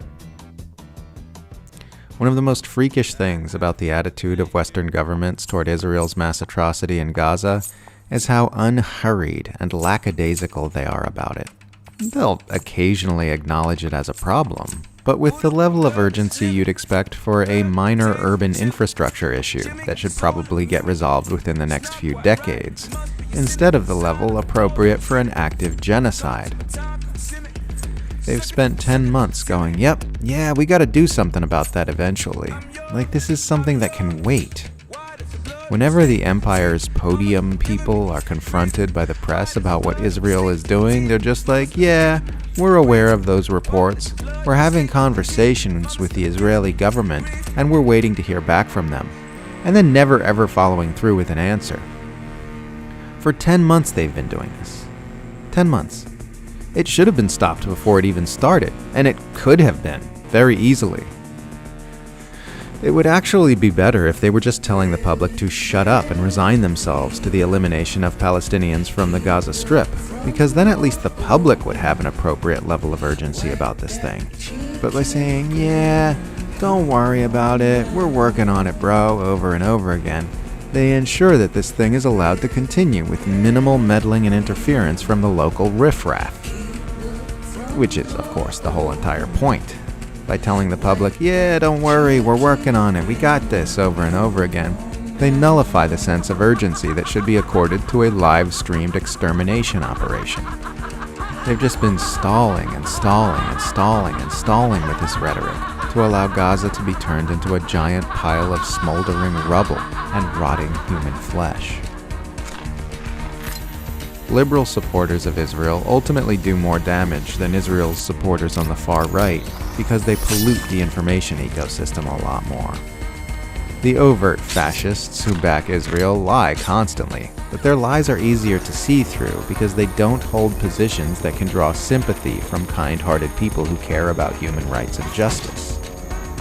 Liberal Israel supporters ultimately promote the same horrors of genocide, ethnic cleansing, and apartheid as far-right Israel supporters, but they do so while paying lip service to human rights and a two-state solution.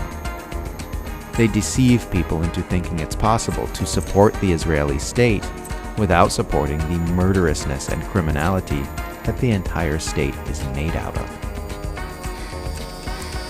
There's a ridiculous controversy on social media platforms like TikTok and Twitter right now, where a few bad faith actors are trying to frame the fight for Black American rights as somehow in conflict with the fight for Palestinian rights. You'll see Western Empire managers, Christian Zionists, Israeli Jews, and Gulf state monarchs collaborating across seemingly vast ideological gaps toward the advancement of mutual interests, while our side gets increasingly divided and conquered by obvious ham-fisted psyops. Y'all, Drake took the light-skin Olympics to a whole nother level. What you mean? What y'all saying, man? Like, Envy, I know you What? be trying to compete, but baby, you ain't got nothing on Drizzy, What? okay? What Drizzy So say? Drake was out over the weekend. He was at Tyrone Edwards' Nostalgia Party in Toronto Saturday night, and he got on the mic in the middle of all this Kendrick Lamar back and forth and started talking about real friends and fake friends. Let's take a listen. My real friends are definitely in the building. But I'm gonna tell you, you're gonna come to a point in life where people you thought were friends or people you thought were close to you, they might switch up, they might try and move funny with you, they might stab you in the back, they might do a lot of things to you. You'll come to that realization, wherever you're at in life, you've probably been there and you'll be there again. That's how life is. But look, sometimes it's you and you alone by yourself. Sometimes it's you alone with your thoughts. Sometimes you know what? Go ahead. What? I feel it. What's wrong with that? Bro, I feel the Me, Myself, and I, after that, That was by far one of the top 3 most beige moments in light skin history. that was a little crazy, Envy. Maybe not to me, myself, and I. Like, to have a soundtrack, to have yo drop that DJ and it just go, that was come on. If you ever needed Riley Freeman just to yell out, "Shut your bitch ass up!" like that was a time to say it. Maybe that right? was supposed to be that song. Maybe it's supposed to be another song. I thought he was gonna do that and then maybe go into no new friends. No face. Oh, you know, new friends. No His new record. friends. Go into him and Khaled record. But me, myself, and I. They said he went into 50 Cent's Many Men as well too. You know. That not on that one. On that one, it wasn't no Many Men. It was just him, me, myself, and I. The audio is me, myself, and I. But reports from the Sure, room say that somebody he didn't played. add that in like that was AI. How would he know to just? He threw to the song. Oh.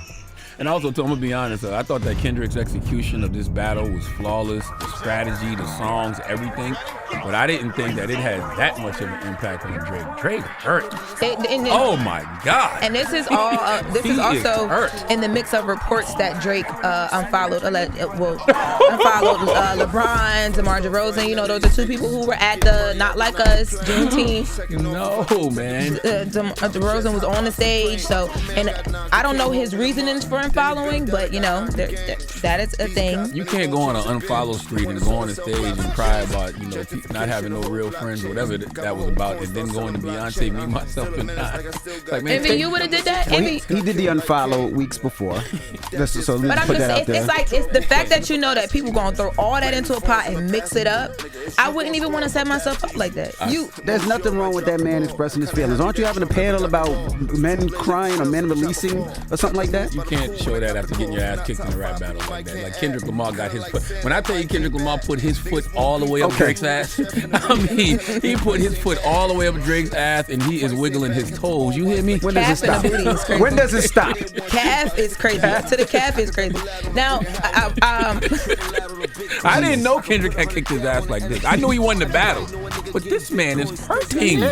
All of them folks try to make you believe like Tamika Mallory's funny looking self lying on the Breakfast Club.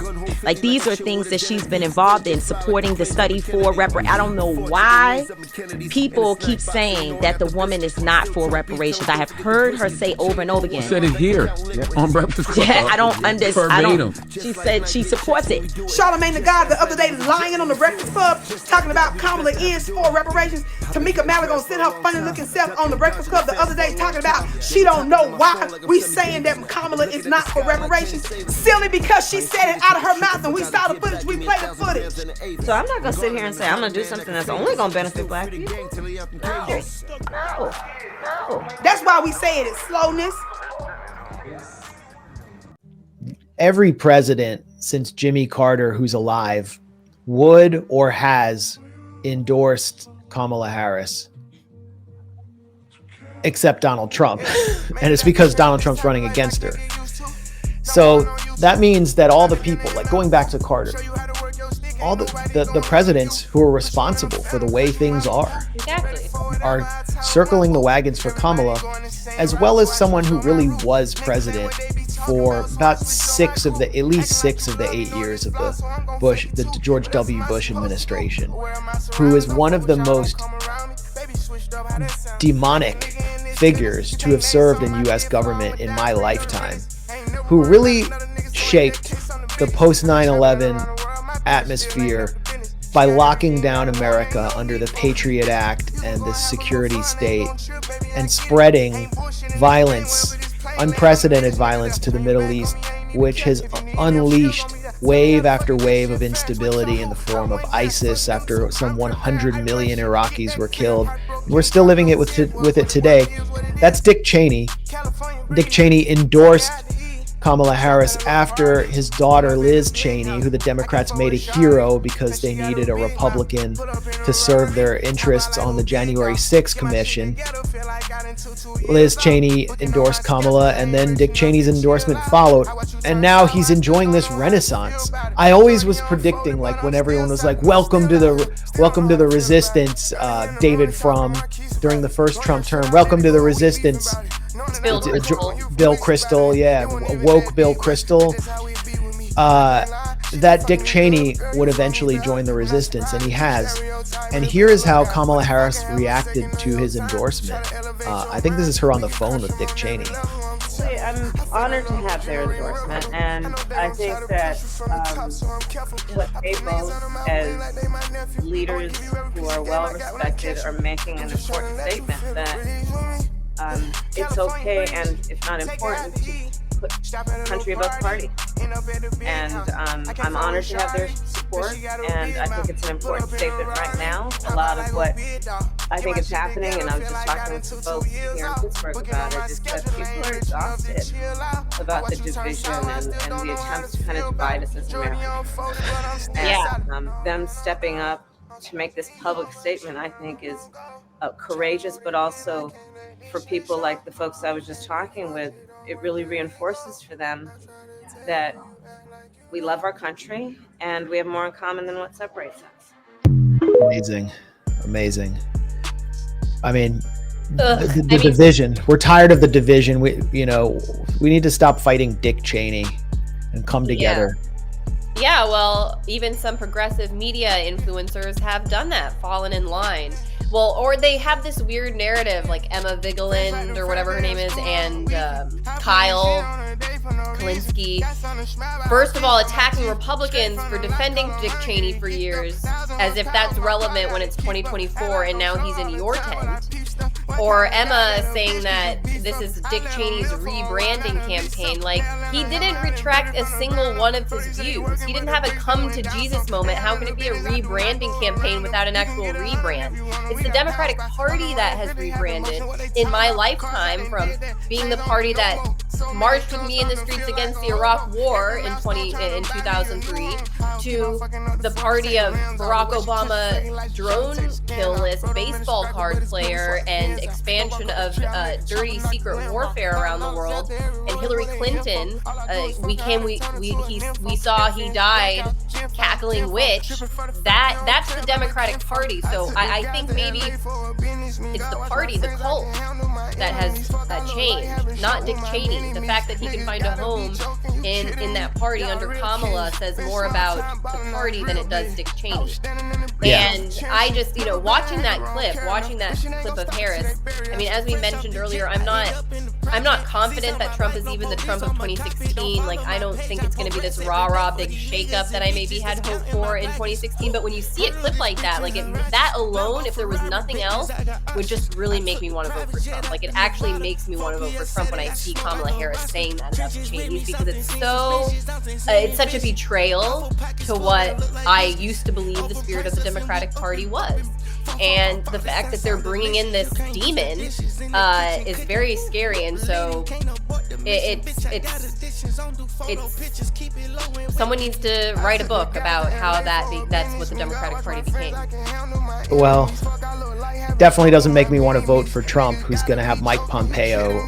Well, that's true. I know. I agree. But that clip, I'm just saying, when you see that clip and you see them defending Dick Cheney, it's like, no, it's outrageous. It's just a complete red line. It's a complete red flag.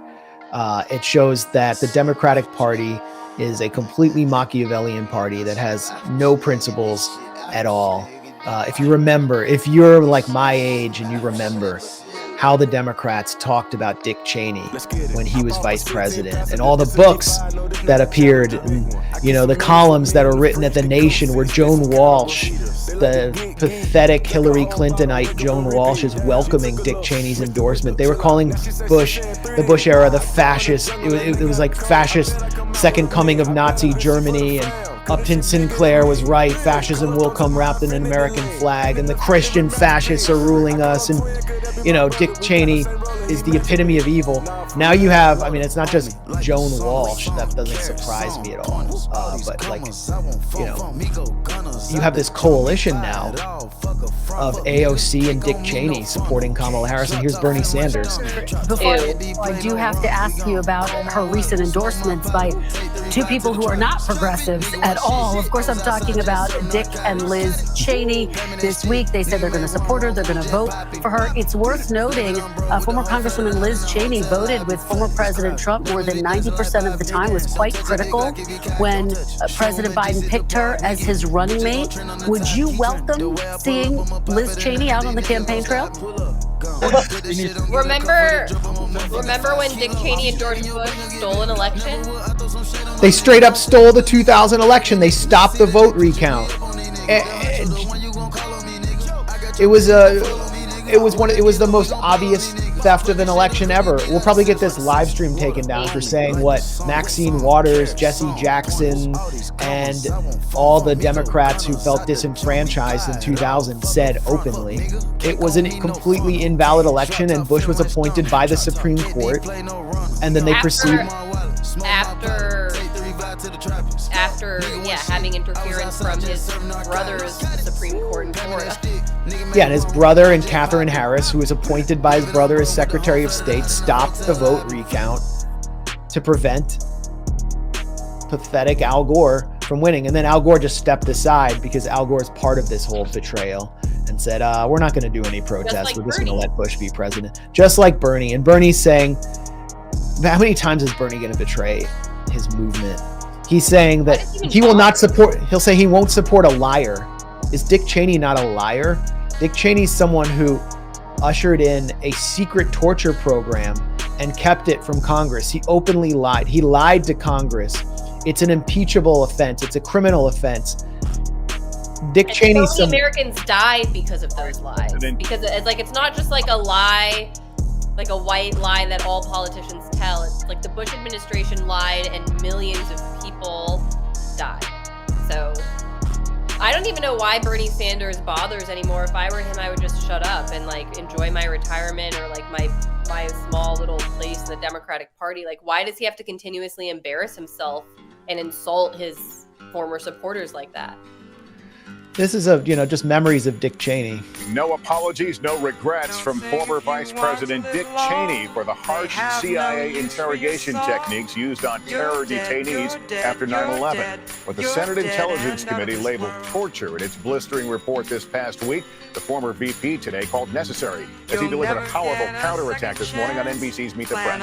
Powerful. Mr. Cheney took strong exception to that Senate report and, contrary to its conclusions, told our Chuck Todd that the interrogation techniques absolutely worked. NBC's Kristen Welker is at the White House tonight with more on this. Kristen, good evening. Lester, good evening. Facing heavy criticism after the Senate Intelligence Report was released this past week, former Vice President Dick Cheney was unapologetic today and said the Bush administration got it right. Former Vice President Dick Cheney, unwavering in his support for the harsh interrogation tactics that happened on his watch, today ratcheted up his defense on Meet the Press. I'd do it again in a minute. Cheney argued the methods, including prolonged periods of waterboarding, were necessary in the wake of the September 11th attacks and insisted the procedures were not torture. The torture was what the al-Qaeda terrorists did to 3,000 Americans on 9/11. There's no comparison between that and what we did with respect to Nancy Berry. A fired-up Cheney called the report politically motivated, and that was his more tempered language. I don't want to use the word on your show. It may be found it's a thought.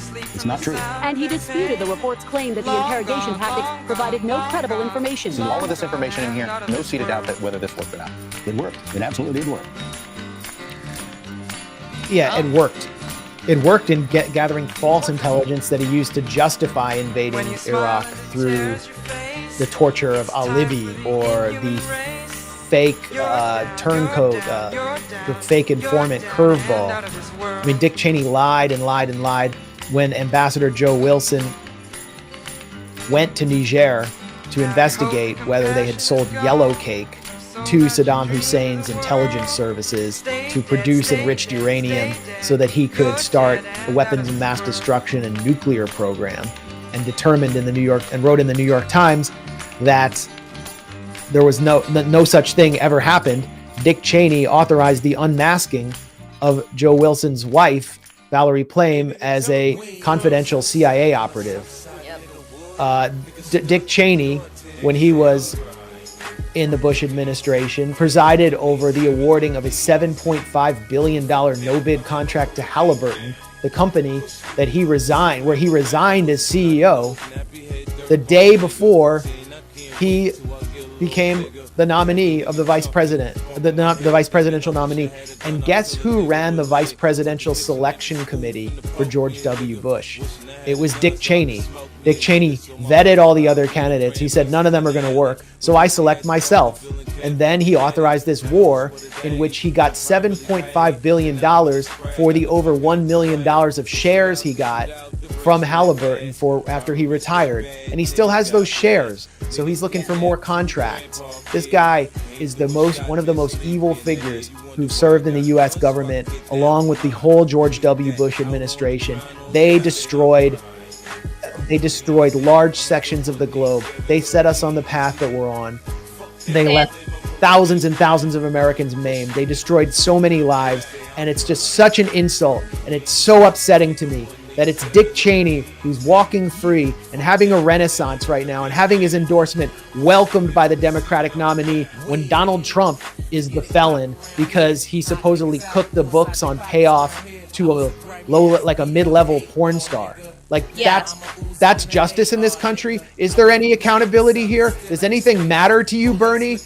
Should anyone pay the price for these corporate crimes and these war crimes? According to Bernie, no. All that matters is winning. They're all just Machiavellian figures with no principles at all, which is why I can never support that party. Yeah, that's exactly what I was going to say, is Dick Cheney's revival and the fact that he's been welcomed into liberal media and the Democratic Party along with all of the never-Trumpers last time is really a reminder of the absurdity of the fact that Donald Trump is the first U.S. president to ever face a criminal indictment. It's the Trump party versus the Cheney party. One of Earth's most evil living beings, Dick Darth Vader Cheney, has officially endorsed Kamala Harris for president. His daughter, Liz Cheney, has also endorsed Harris. In our nation's 248-year history, there has never been an individual who is a greater threat to our republic than Donald Trump, said the former vice president in a statement, adding, "As citizens, we each have a duty to put country above partisanship to defend our Constitution. This is why I will be casting my vote for Vice President Kamala Harris." Cheney was a charter signatory to the notorious neoconservative think tank Project for the New American Century, and as vice president played a leading role in the George W. Bush administration's soaring warmongering, militarism, and authoritarianism, including most famously the invasion of Iraq. He has the blood of millions of people on his hands, and he should be living out the rest of his miserable life in a cage. His daughter Liz is an equally bloodthirsty warmonger who has spent her career pushing for mass military slaughter at every opportunity.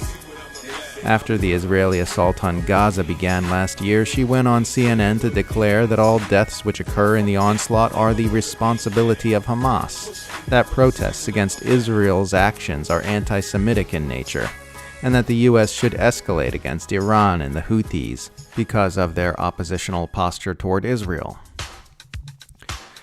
The Cheneys join a growing list of formerly Republican warmongers who are migrating to the Democratic Party in droves to support Harris. Last month, hundreds of staffers who served under Republicans George W. Bush, John McCain, and Mitt Romney signed a letter endorsing Harris, saying that re-electing President Trump would be a disaster for our nation. Abroad, Democratic movements will be irreparably jeopardized as Trump and his acolyte J.D. Vance kowtow to dictators like Vladimir Putin while turning their backs on our allies, the group writes, adding, "We can't let that happen." And it is here worth noting that contrary to the narratives circulated in both mainstream Democrat-aligned media and mainstream Republican-aligned media, Donald Trump actually spent his entire term ramping up aggressions against Russia and helped pave the way to the war in Ukraine. He also promoted many long-standing warmongering agendas against official enemies of the U.S. empire like Iran, Syria, and Venezuela. But even Trump's insane hawkishness is insufficient for these freaks. In June of 2022, author Sarah Kendzior made the following predictions on the Gaslit Nation podcast, quote, "I'm gonna wrap this up with a warning, which is that there is a new plan for our already broken two-party system.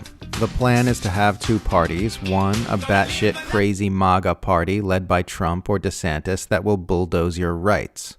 And the second one will be a far-right respectable party led by Liz Cheney that will also bulldoze your rights. They will call the Cheney Party the Democrats and pretend that a creeping capitulation to a right-wing agenda is some kind of act of healing bipartisanship." When I mentioned this possibility on Twitter, someone wrote to me, "Liz Cheney is not becoming a Democrat," and I replied, "I agree. The Democrats are becoming Cheneys." End quote. This is more or less what appears to be happening, and it actually started several years ago. During the 2016 Trump campaign, a bunch of neoconservative warmongers switched from defending George W. Bush as a saint and decrying Obama as an Ayatollah lover, and began pivoting to endorse Hillary Clinton instead. After Trump won, this coalition between Democrats and Bush-era neocons grew even stronger with the creation of new Democratic think tank projects led by Iraq-raping neocons like Bill Kristol. So now we are seeing two warmongering oligarchic parties shoving the Overton window of acceptable opinion as far in the direction of imperialism, militarism, and tyranny as possible under the leadership of some of the very worst people alive. By doing this, they ensure that these matters are never on the ballot, and that elections are always about issues the powerful are completely indifferent toward, like abortion and trans rights instead.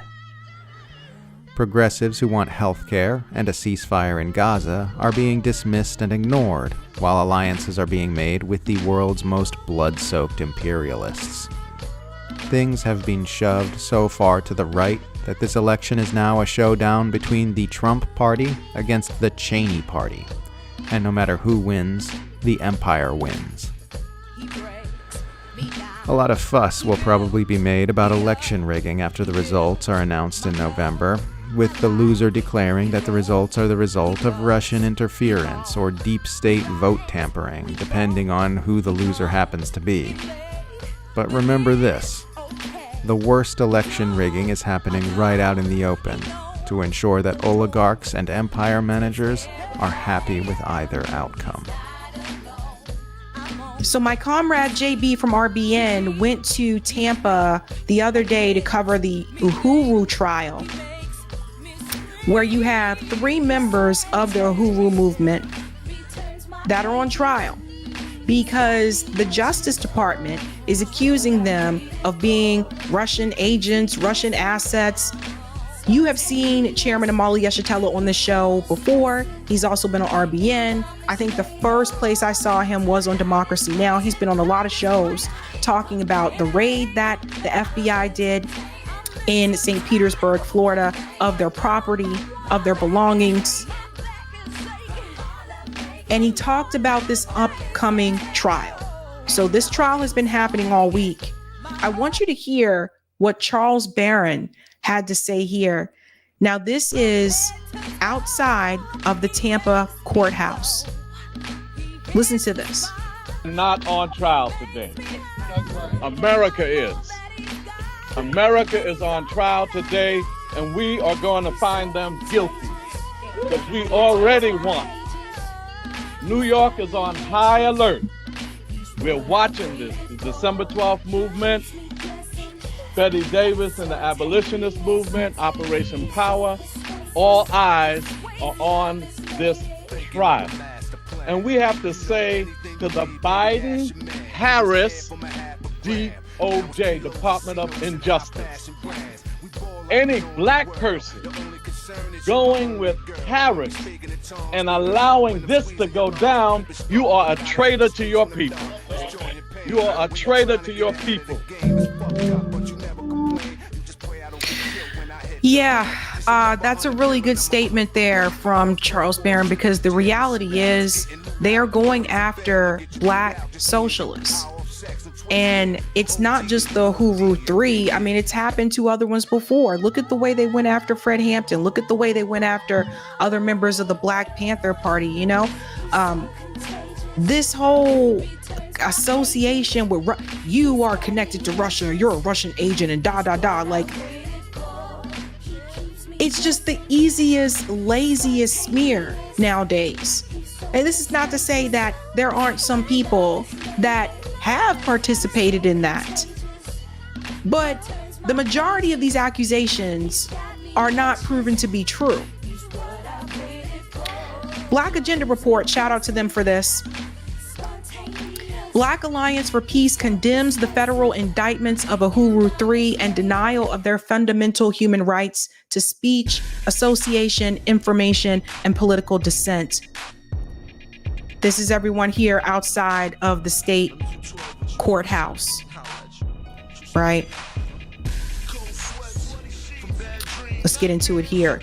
The Uhuru Three were indicted by the U.S. government April 2023 on the absurd charges of being agents of a foreign government. Charges very similar to the indictment of W.E.B. Du Bois, the internationally known Black scholar and human rights defender. Du Bois was 81 at the time of his indictment as a supposed agent of the Soviet Union for his anti-nuclear and pro-peace advocacy. Omali Yeshitela is similarly 81 with an international standing as a human rights defender. Oh, excuse me. Sorry, guys, I jumped the line. I moved this up and then I lost my spot. Okay, here we go. Omali Yeshitela is similarly 81 with an international standing as a human rights and anti-imperialist fighter for more than 60 years. The African People's Socialist Party and Uhuru movement that he helped to found have been organizing and advocating for African people and colonized people for over 50 years. And this is true. They have different locations. They have been feeding people, clothing people. They're giving back to the community. When the first time Omali Yeshitela came onto the show, he was showing me they had like a food pantry, just helping out people in the community, similar to what the Black Panthers did, helping the people. This is who they go after. Ajamu Baraka, chair of Black Alliance for Peace Coordinating Committee, who will be an official observer of the trial, states that it is only in the imagination of white supremacists that African people would need smart white people from Russia to guide our people and movement to oppose the US, EU, NATO proxy war against Russia and analyze and comment on all aspects of US foreign policy. Internationalism has always been a core principle of our movement, from the Garvey movement and the anti-fascist struggles of Africans in America and in Spain, and in the form of the Abraham Lincoln Brigades, as well as the International Friends of Ethiopia that opposed the Italian invasion of Ethiopia, to our support for the liberation movements in Cuba, Haiti, Africa, Central America, and Vietnam. This is something very well said. This is so true. You know, it's like,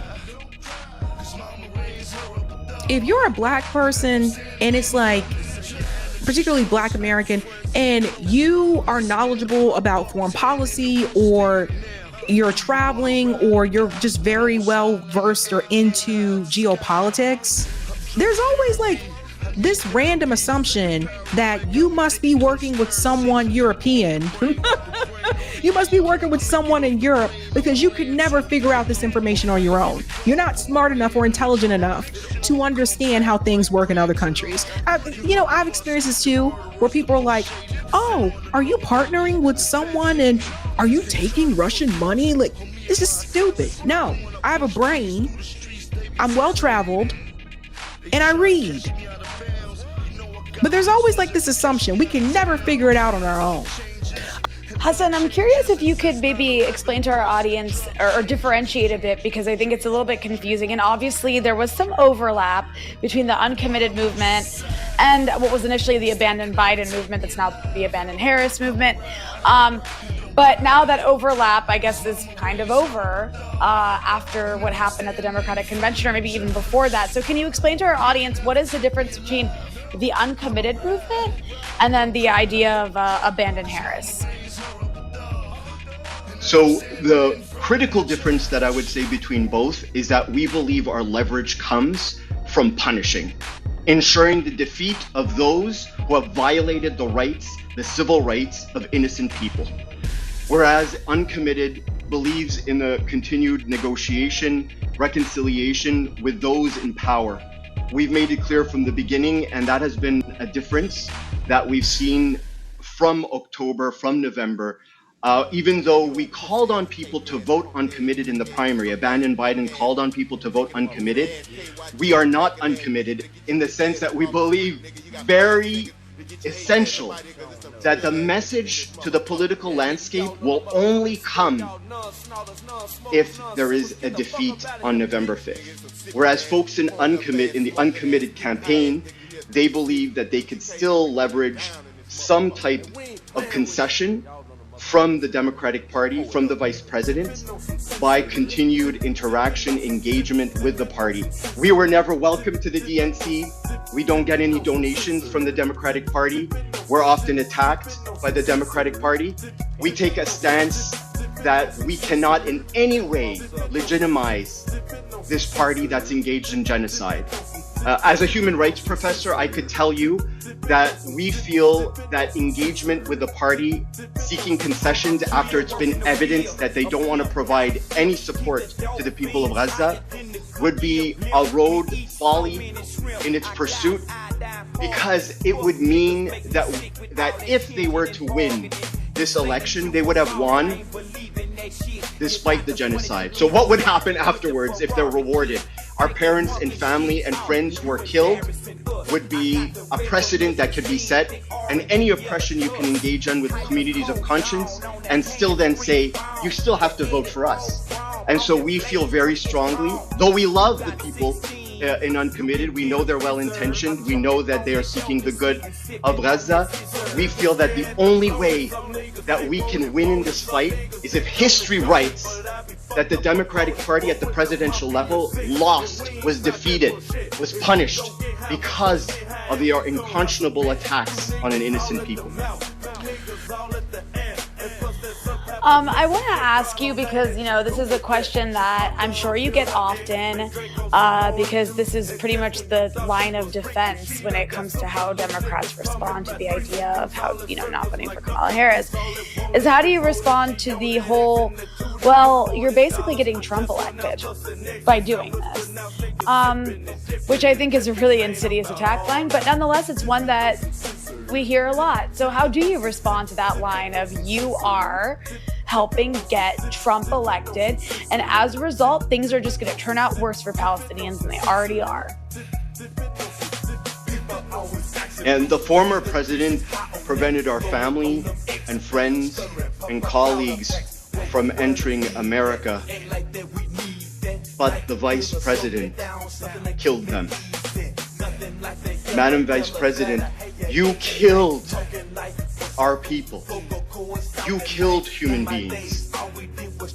If it were the case that you committed some act that we could actually negotiate with, for example, you didn't pursue a specific policy that we have disagreements about on taxes, or on some policy question about the degree and relative importance of infrastructure in particular states, well, those are technicalities. We could differ.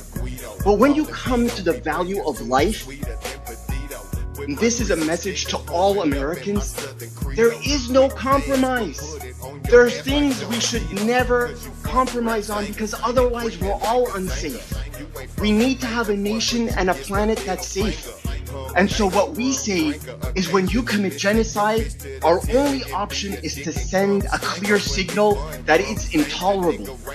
And so the president, and now the former president that you refer to, had abandoned Biden and now abandoned Harris. We say 4 years under any Republican is incomparable to 1 day in Gaza. We're now going to keep moving the show forward, and we're very happy to have David Hundeyin with us, the Nigerian investigative journalist and author, to talk about the ongoing, just, I don't even know what to call it, ridiculous attempts by the U.S. government to censor what people are watching in Africa and around the world. David, thank you so much for being with us. Thank you very much for having me. Well, I guess my first question for you here is, you know, it seems like so much of this they've banned Africa Stream, RT, all of what, and they claim that, you know, Africa Stream is somehow Russian and connected to RT secretly through intelligence links or whatever. But you know, we can get into that. But I think, to me, the maybe underlying issue here of what the U.S. government has done in trying to restrict the operations of various Russian media and various independent media like Africa Stream is the assumption that somehow Africans in particular cannot think for themselves, and that the positions and feelings that people have all around the continent on whatever the issue may be, the war in Ukraine or the role of Russia and China in the world or whatever, is only happening because they're being secretly manipulated, which just seems massively paternalistic to me. But I wonder your thoughts on that question, David. So I have two thoughts on that. The first is, I find that entire concept to be, in addition to being disgustingly racist, I find it incredibly offensive. Personally, I take it very personal because, so I work with African Stream. I know the amount of effort that we put into what we actually put out. I know the amount of fact checking we do. I know the amount of technical accomplishment it takes to actually put out a piece of content, right? Because we have a thing in our newsroom that if you wouldn't want to watch it, then you shouldn't put it out there, right? We put a lot of effort into what we do. And then to hear the US, I believe the number 5, was it the number 6 citizen of the US, coming on air to call us by name and basically reduce all of our hard work to Russian. He didn't even say they're funded by Russia or funded by RT. He said they're secretly run by RT, with the inference being that these guys are too stupid to even put out any of this stuff, to create any of this stuff on their own. It can only be the Russians. And there's a very long history of this sort of it's much more than just paternalistic thinking. There's a very long history of this incredibly boneheaded sort of thinking in the US. I personally trace it back as far back as the 19th century, where this fictitious ailment called drapetomania was invented, with the claim that any African wanting to be free was suffering from a mental illness, because as we well know, Africans have no human desire to be free. The natural position of an African is supposedly slavery. This happened again in 1930. This was at the peak of the Jim Crow era, at a time where Africans, both in the diaspora and on the continent, where I believe in the US the term was 3/5 of a human being.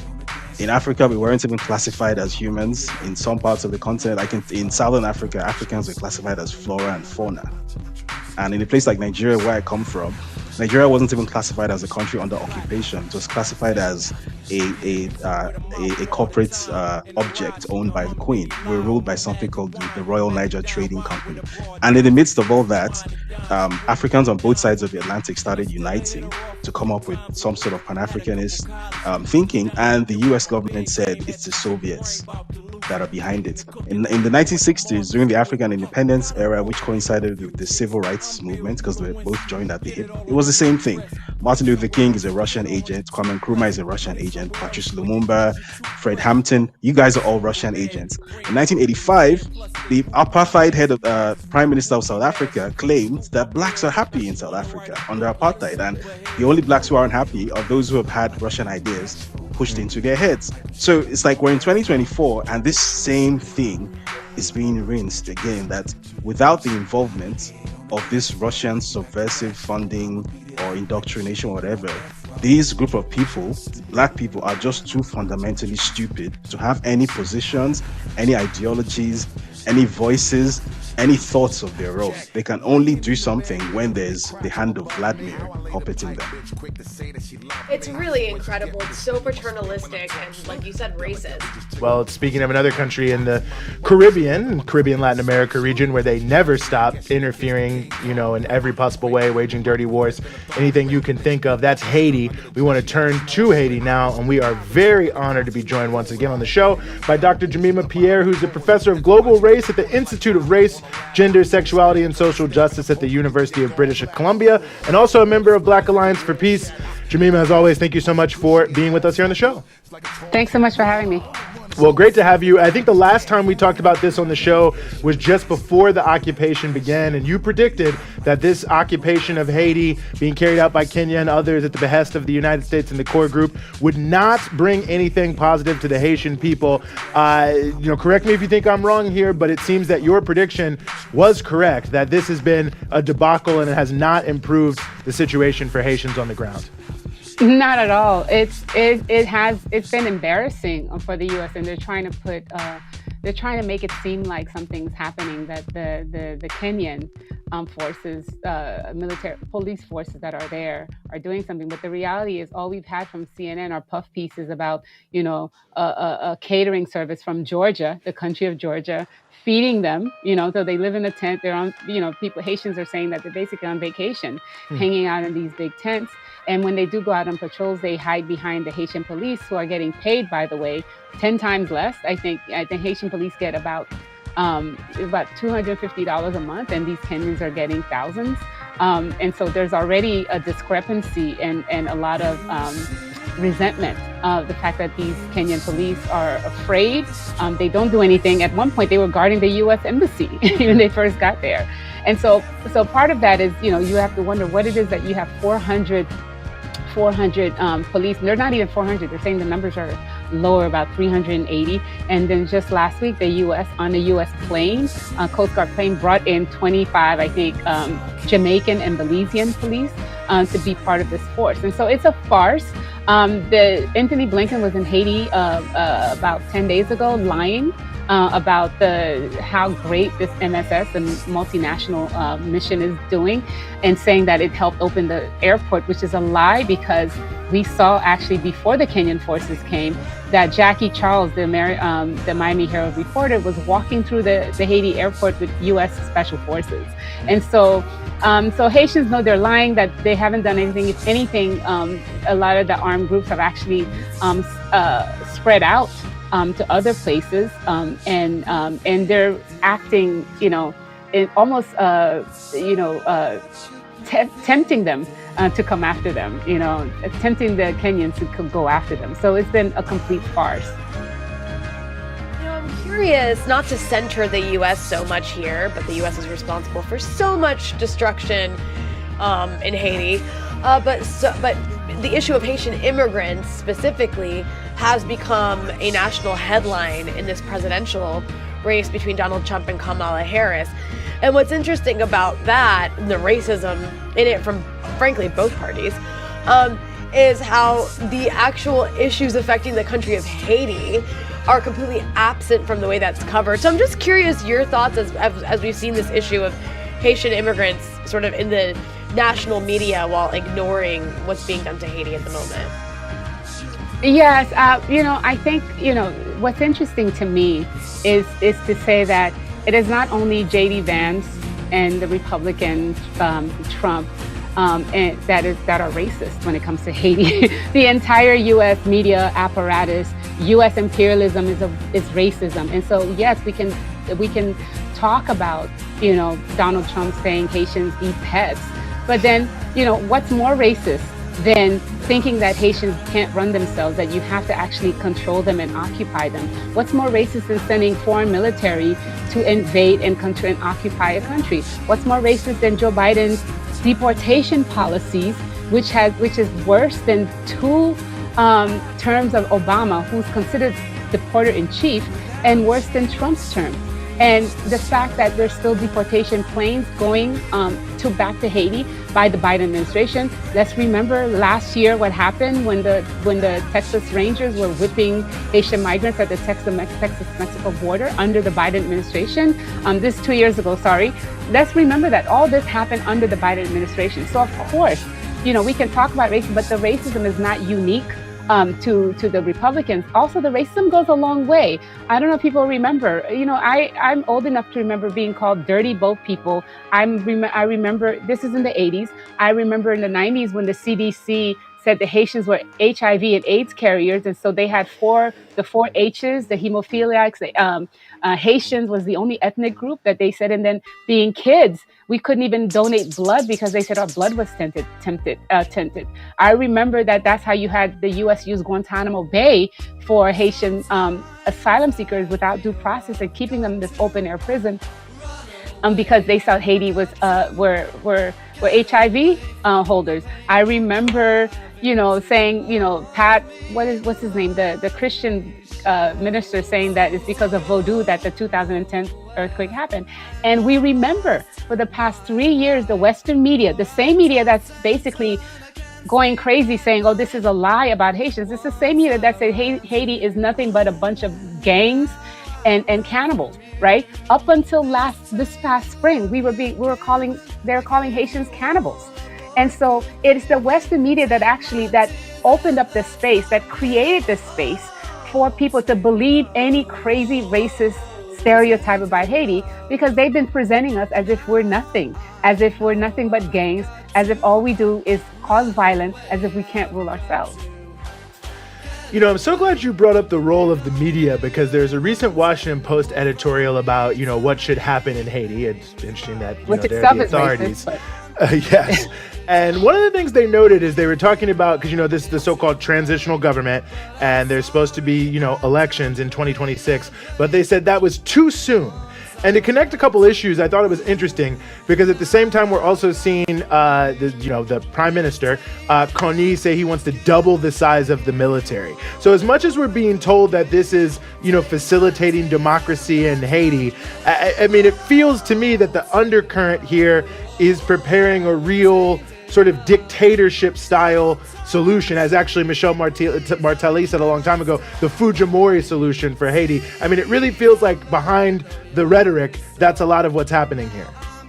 Yes, definitely. I just found out, for example, a few days ago that Conil, the prime minister, that, by the way, none of these people who are calling themselves the government of Haiti have been elected. The U.S. handpicked who would be part of the so-called transitional government, and they made the deal in a hotel room in Jamaica. And so let's remember that. As the book of Samuel says in the Bible, Netzach Yisrael lo yishaker. The eternity of Israel will not falter. It is the same Bible that tells us in the stories of the Old Testament, much which has guided many people across this world. But when we turn from the Old Testament to the New Testament, it is Romans that says to us, vengeance is mine, saith the Lord, not any country, not any human being, so that the Bible can't be used as a convenient aid when it suits us and rejected when it doesn't. Mr. President, above all else, we need a global reset on peace. There needs to be global peace. And those of us who are old enough would have recognized that there are peaks and valleys as it relates to this issue of conflict. There are few areas where the world is more in need of the United Nations acting as the United Nations to secure the objectives of the Charter than in the area of peace and security.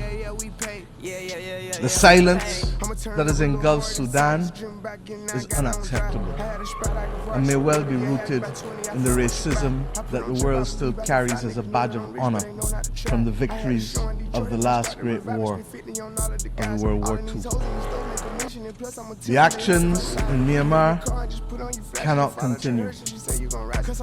Ukraine has sucked more oxygen out of the global community and the global financial system than any of us can appropriately accept at that very time when the world needs to be applying its resources and efforts to fight in the greatest crisis known to mankind.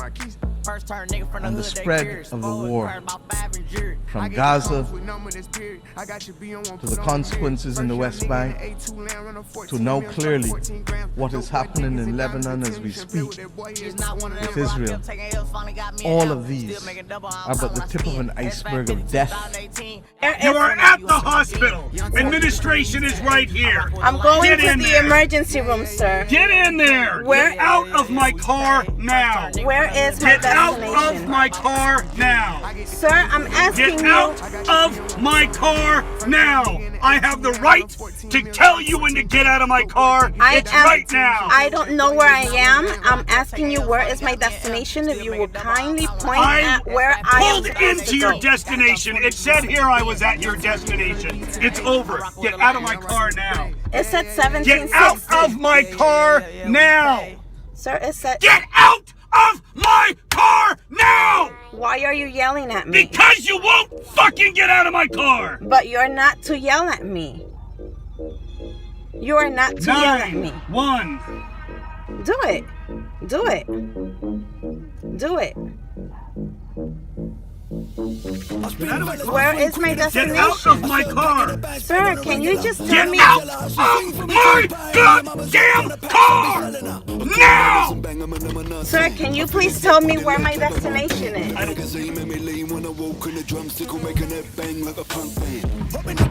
out of the car Can now. you please tell me where my destination is? The ride is over. You have been extremely rude, extremely condescending this How whole have I been extremely rude? You kept me waiting way too long. You showed up and told me you were in a hurry when you showed no actual effort to be in a hurry. Get out of my car now. I am just Get out of my car now. I don't know where I am. Get out of my car now. God damn you to hell. Sir. Get out of my car. I am Get asking out you. of my car. It is my fucking goddamn property. Get out. Now. Now. You are facing Get out right fucking now. You are facing Get out of my car. I'm facing a fucking moron. Get out. Now.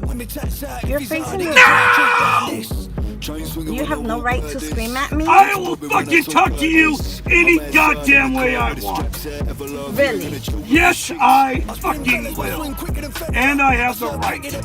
You have the right to scream at me? Get out of my car! You have the right to scream at me. I have asked you to leave my car multiple times. And I am asking you in a Get very out of my educated car! manner, where am I? You're at a hospital where Where- you need to be. Get out of my car! Can you get her out of my car, please? Where is the emergency room? That's on the other side. I'll walk you On the other side? Yeah, I'll walk you over. Get out of my car! The worst political organization of all time was just formed, Muslim for Kamala Harris. So after Joe Biden and Kamala armed Israel to the teeth and provided them diplomatic immunity as they were slaughtering your people, you come out and support them? This organization is devaluing the lives of Palestinians while also giving the Democratic Party a mandate to commit genocide. This is why the Democratic Party is so dangerous. They give power to the most shameless, morally bankrupt people in our community so they can sell us out. It was just revealed that the Biden administration blocked evidence that Israel was blocking aid into Gaza in order to help them achieve their goal of using starvation as a tool of war. The Biden administration looked the other way when there was evidence of systemic being used against Palestinians and Israel letting the people who committed such acts go free. This is the party that Muslims for Harris is currently endorsing. If it makes you feel better, this is just a desperate ploy by the professional managerial class scum in order to get people to vote for the Democratic Party post-genocide. And it's not working. Muslim Americans are fleeing the Democratic Party en masse. The Democratic Party has lost the Muslim vote forever. Jill Stein is defeating Kamala Harris and Donald Trump with the Muslim vote in key swing states. This is why AOC, Keith Ellison, and many other progressive scumbags was given the order to attack Jill Stein. The Democratic Party is panicking, and it is absolutely glorious.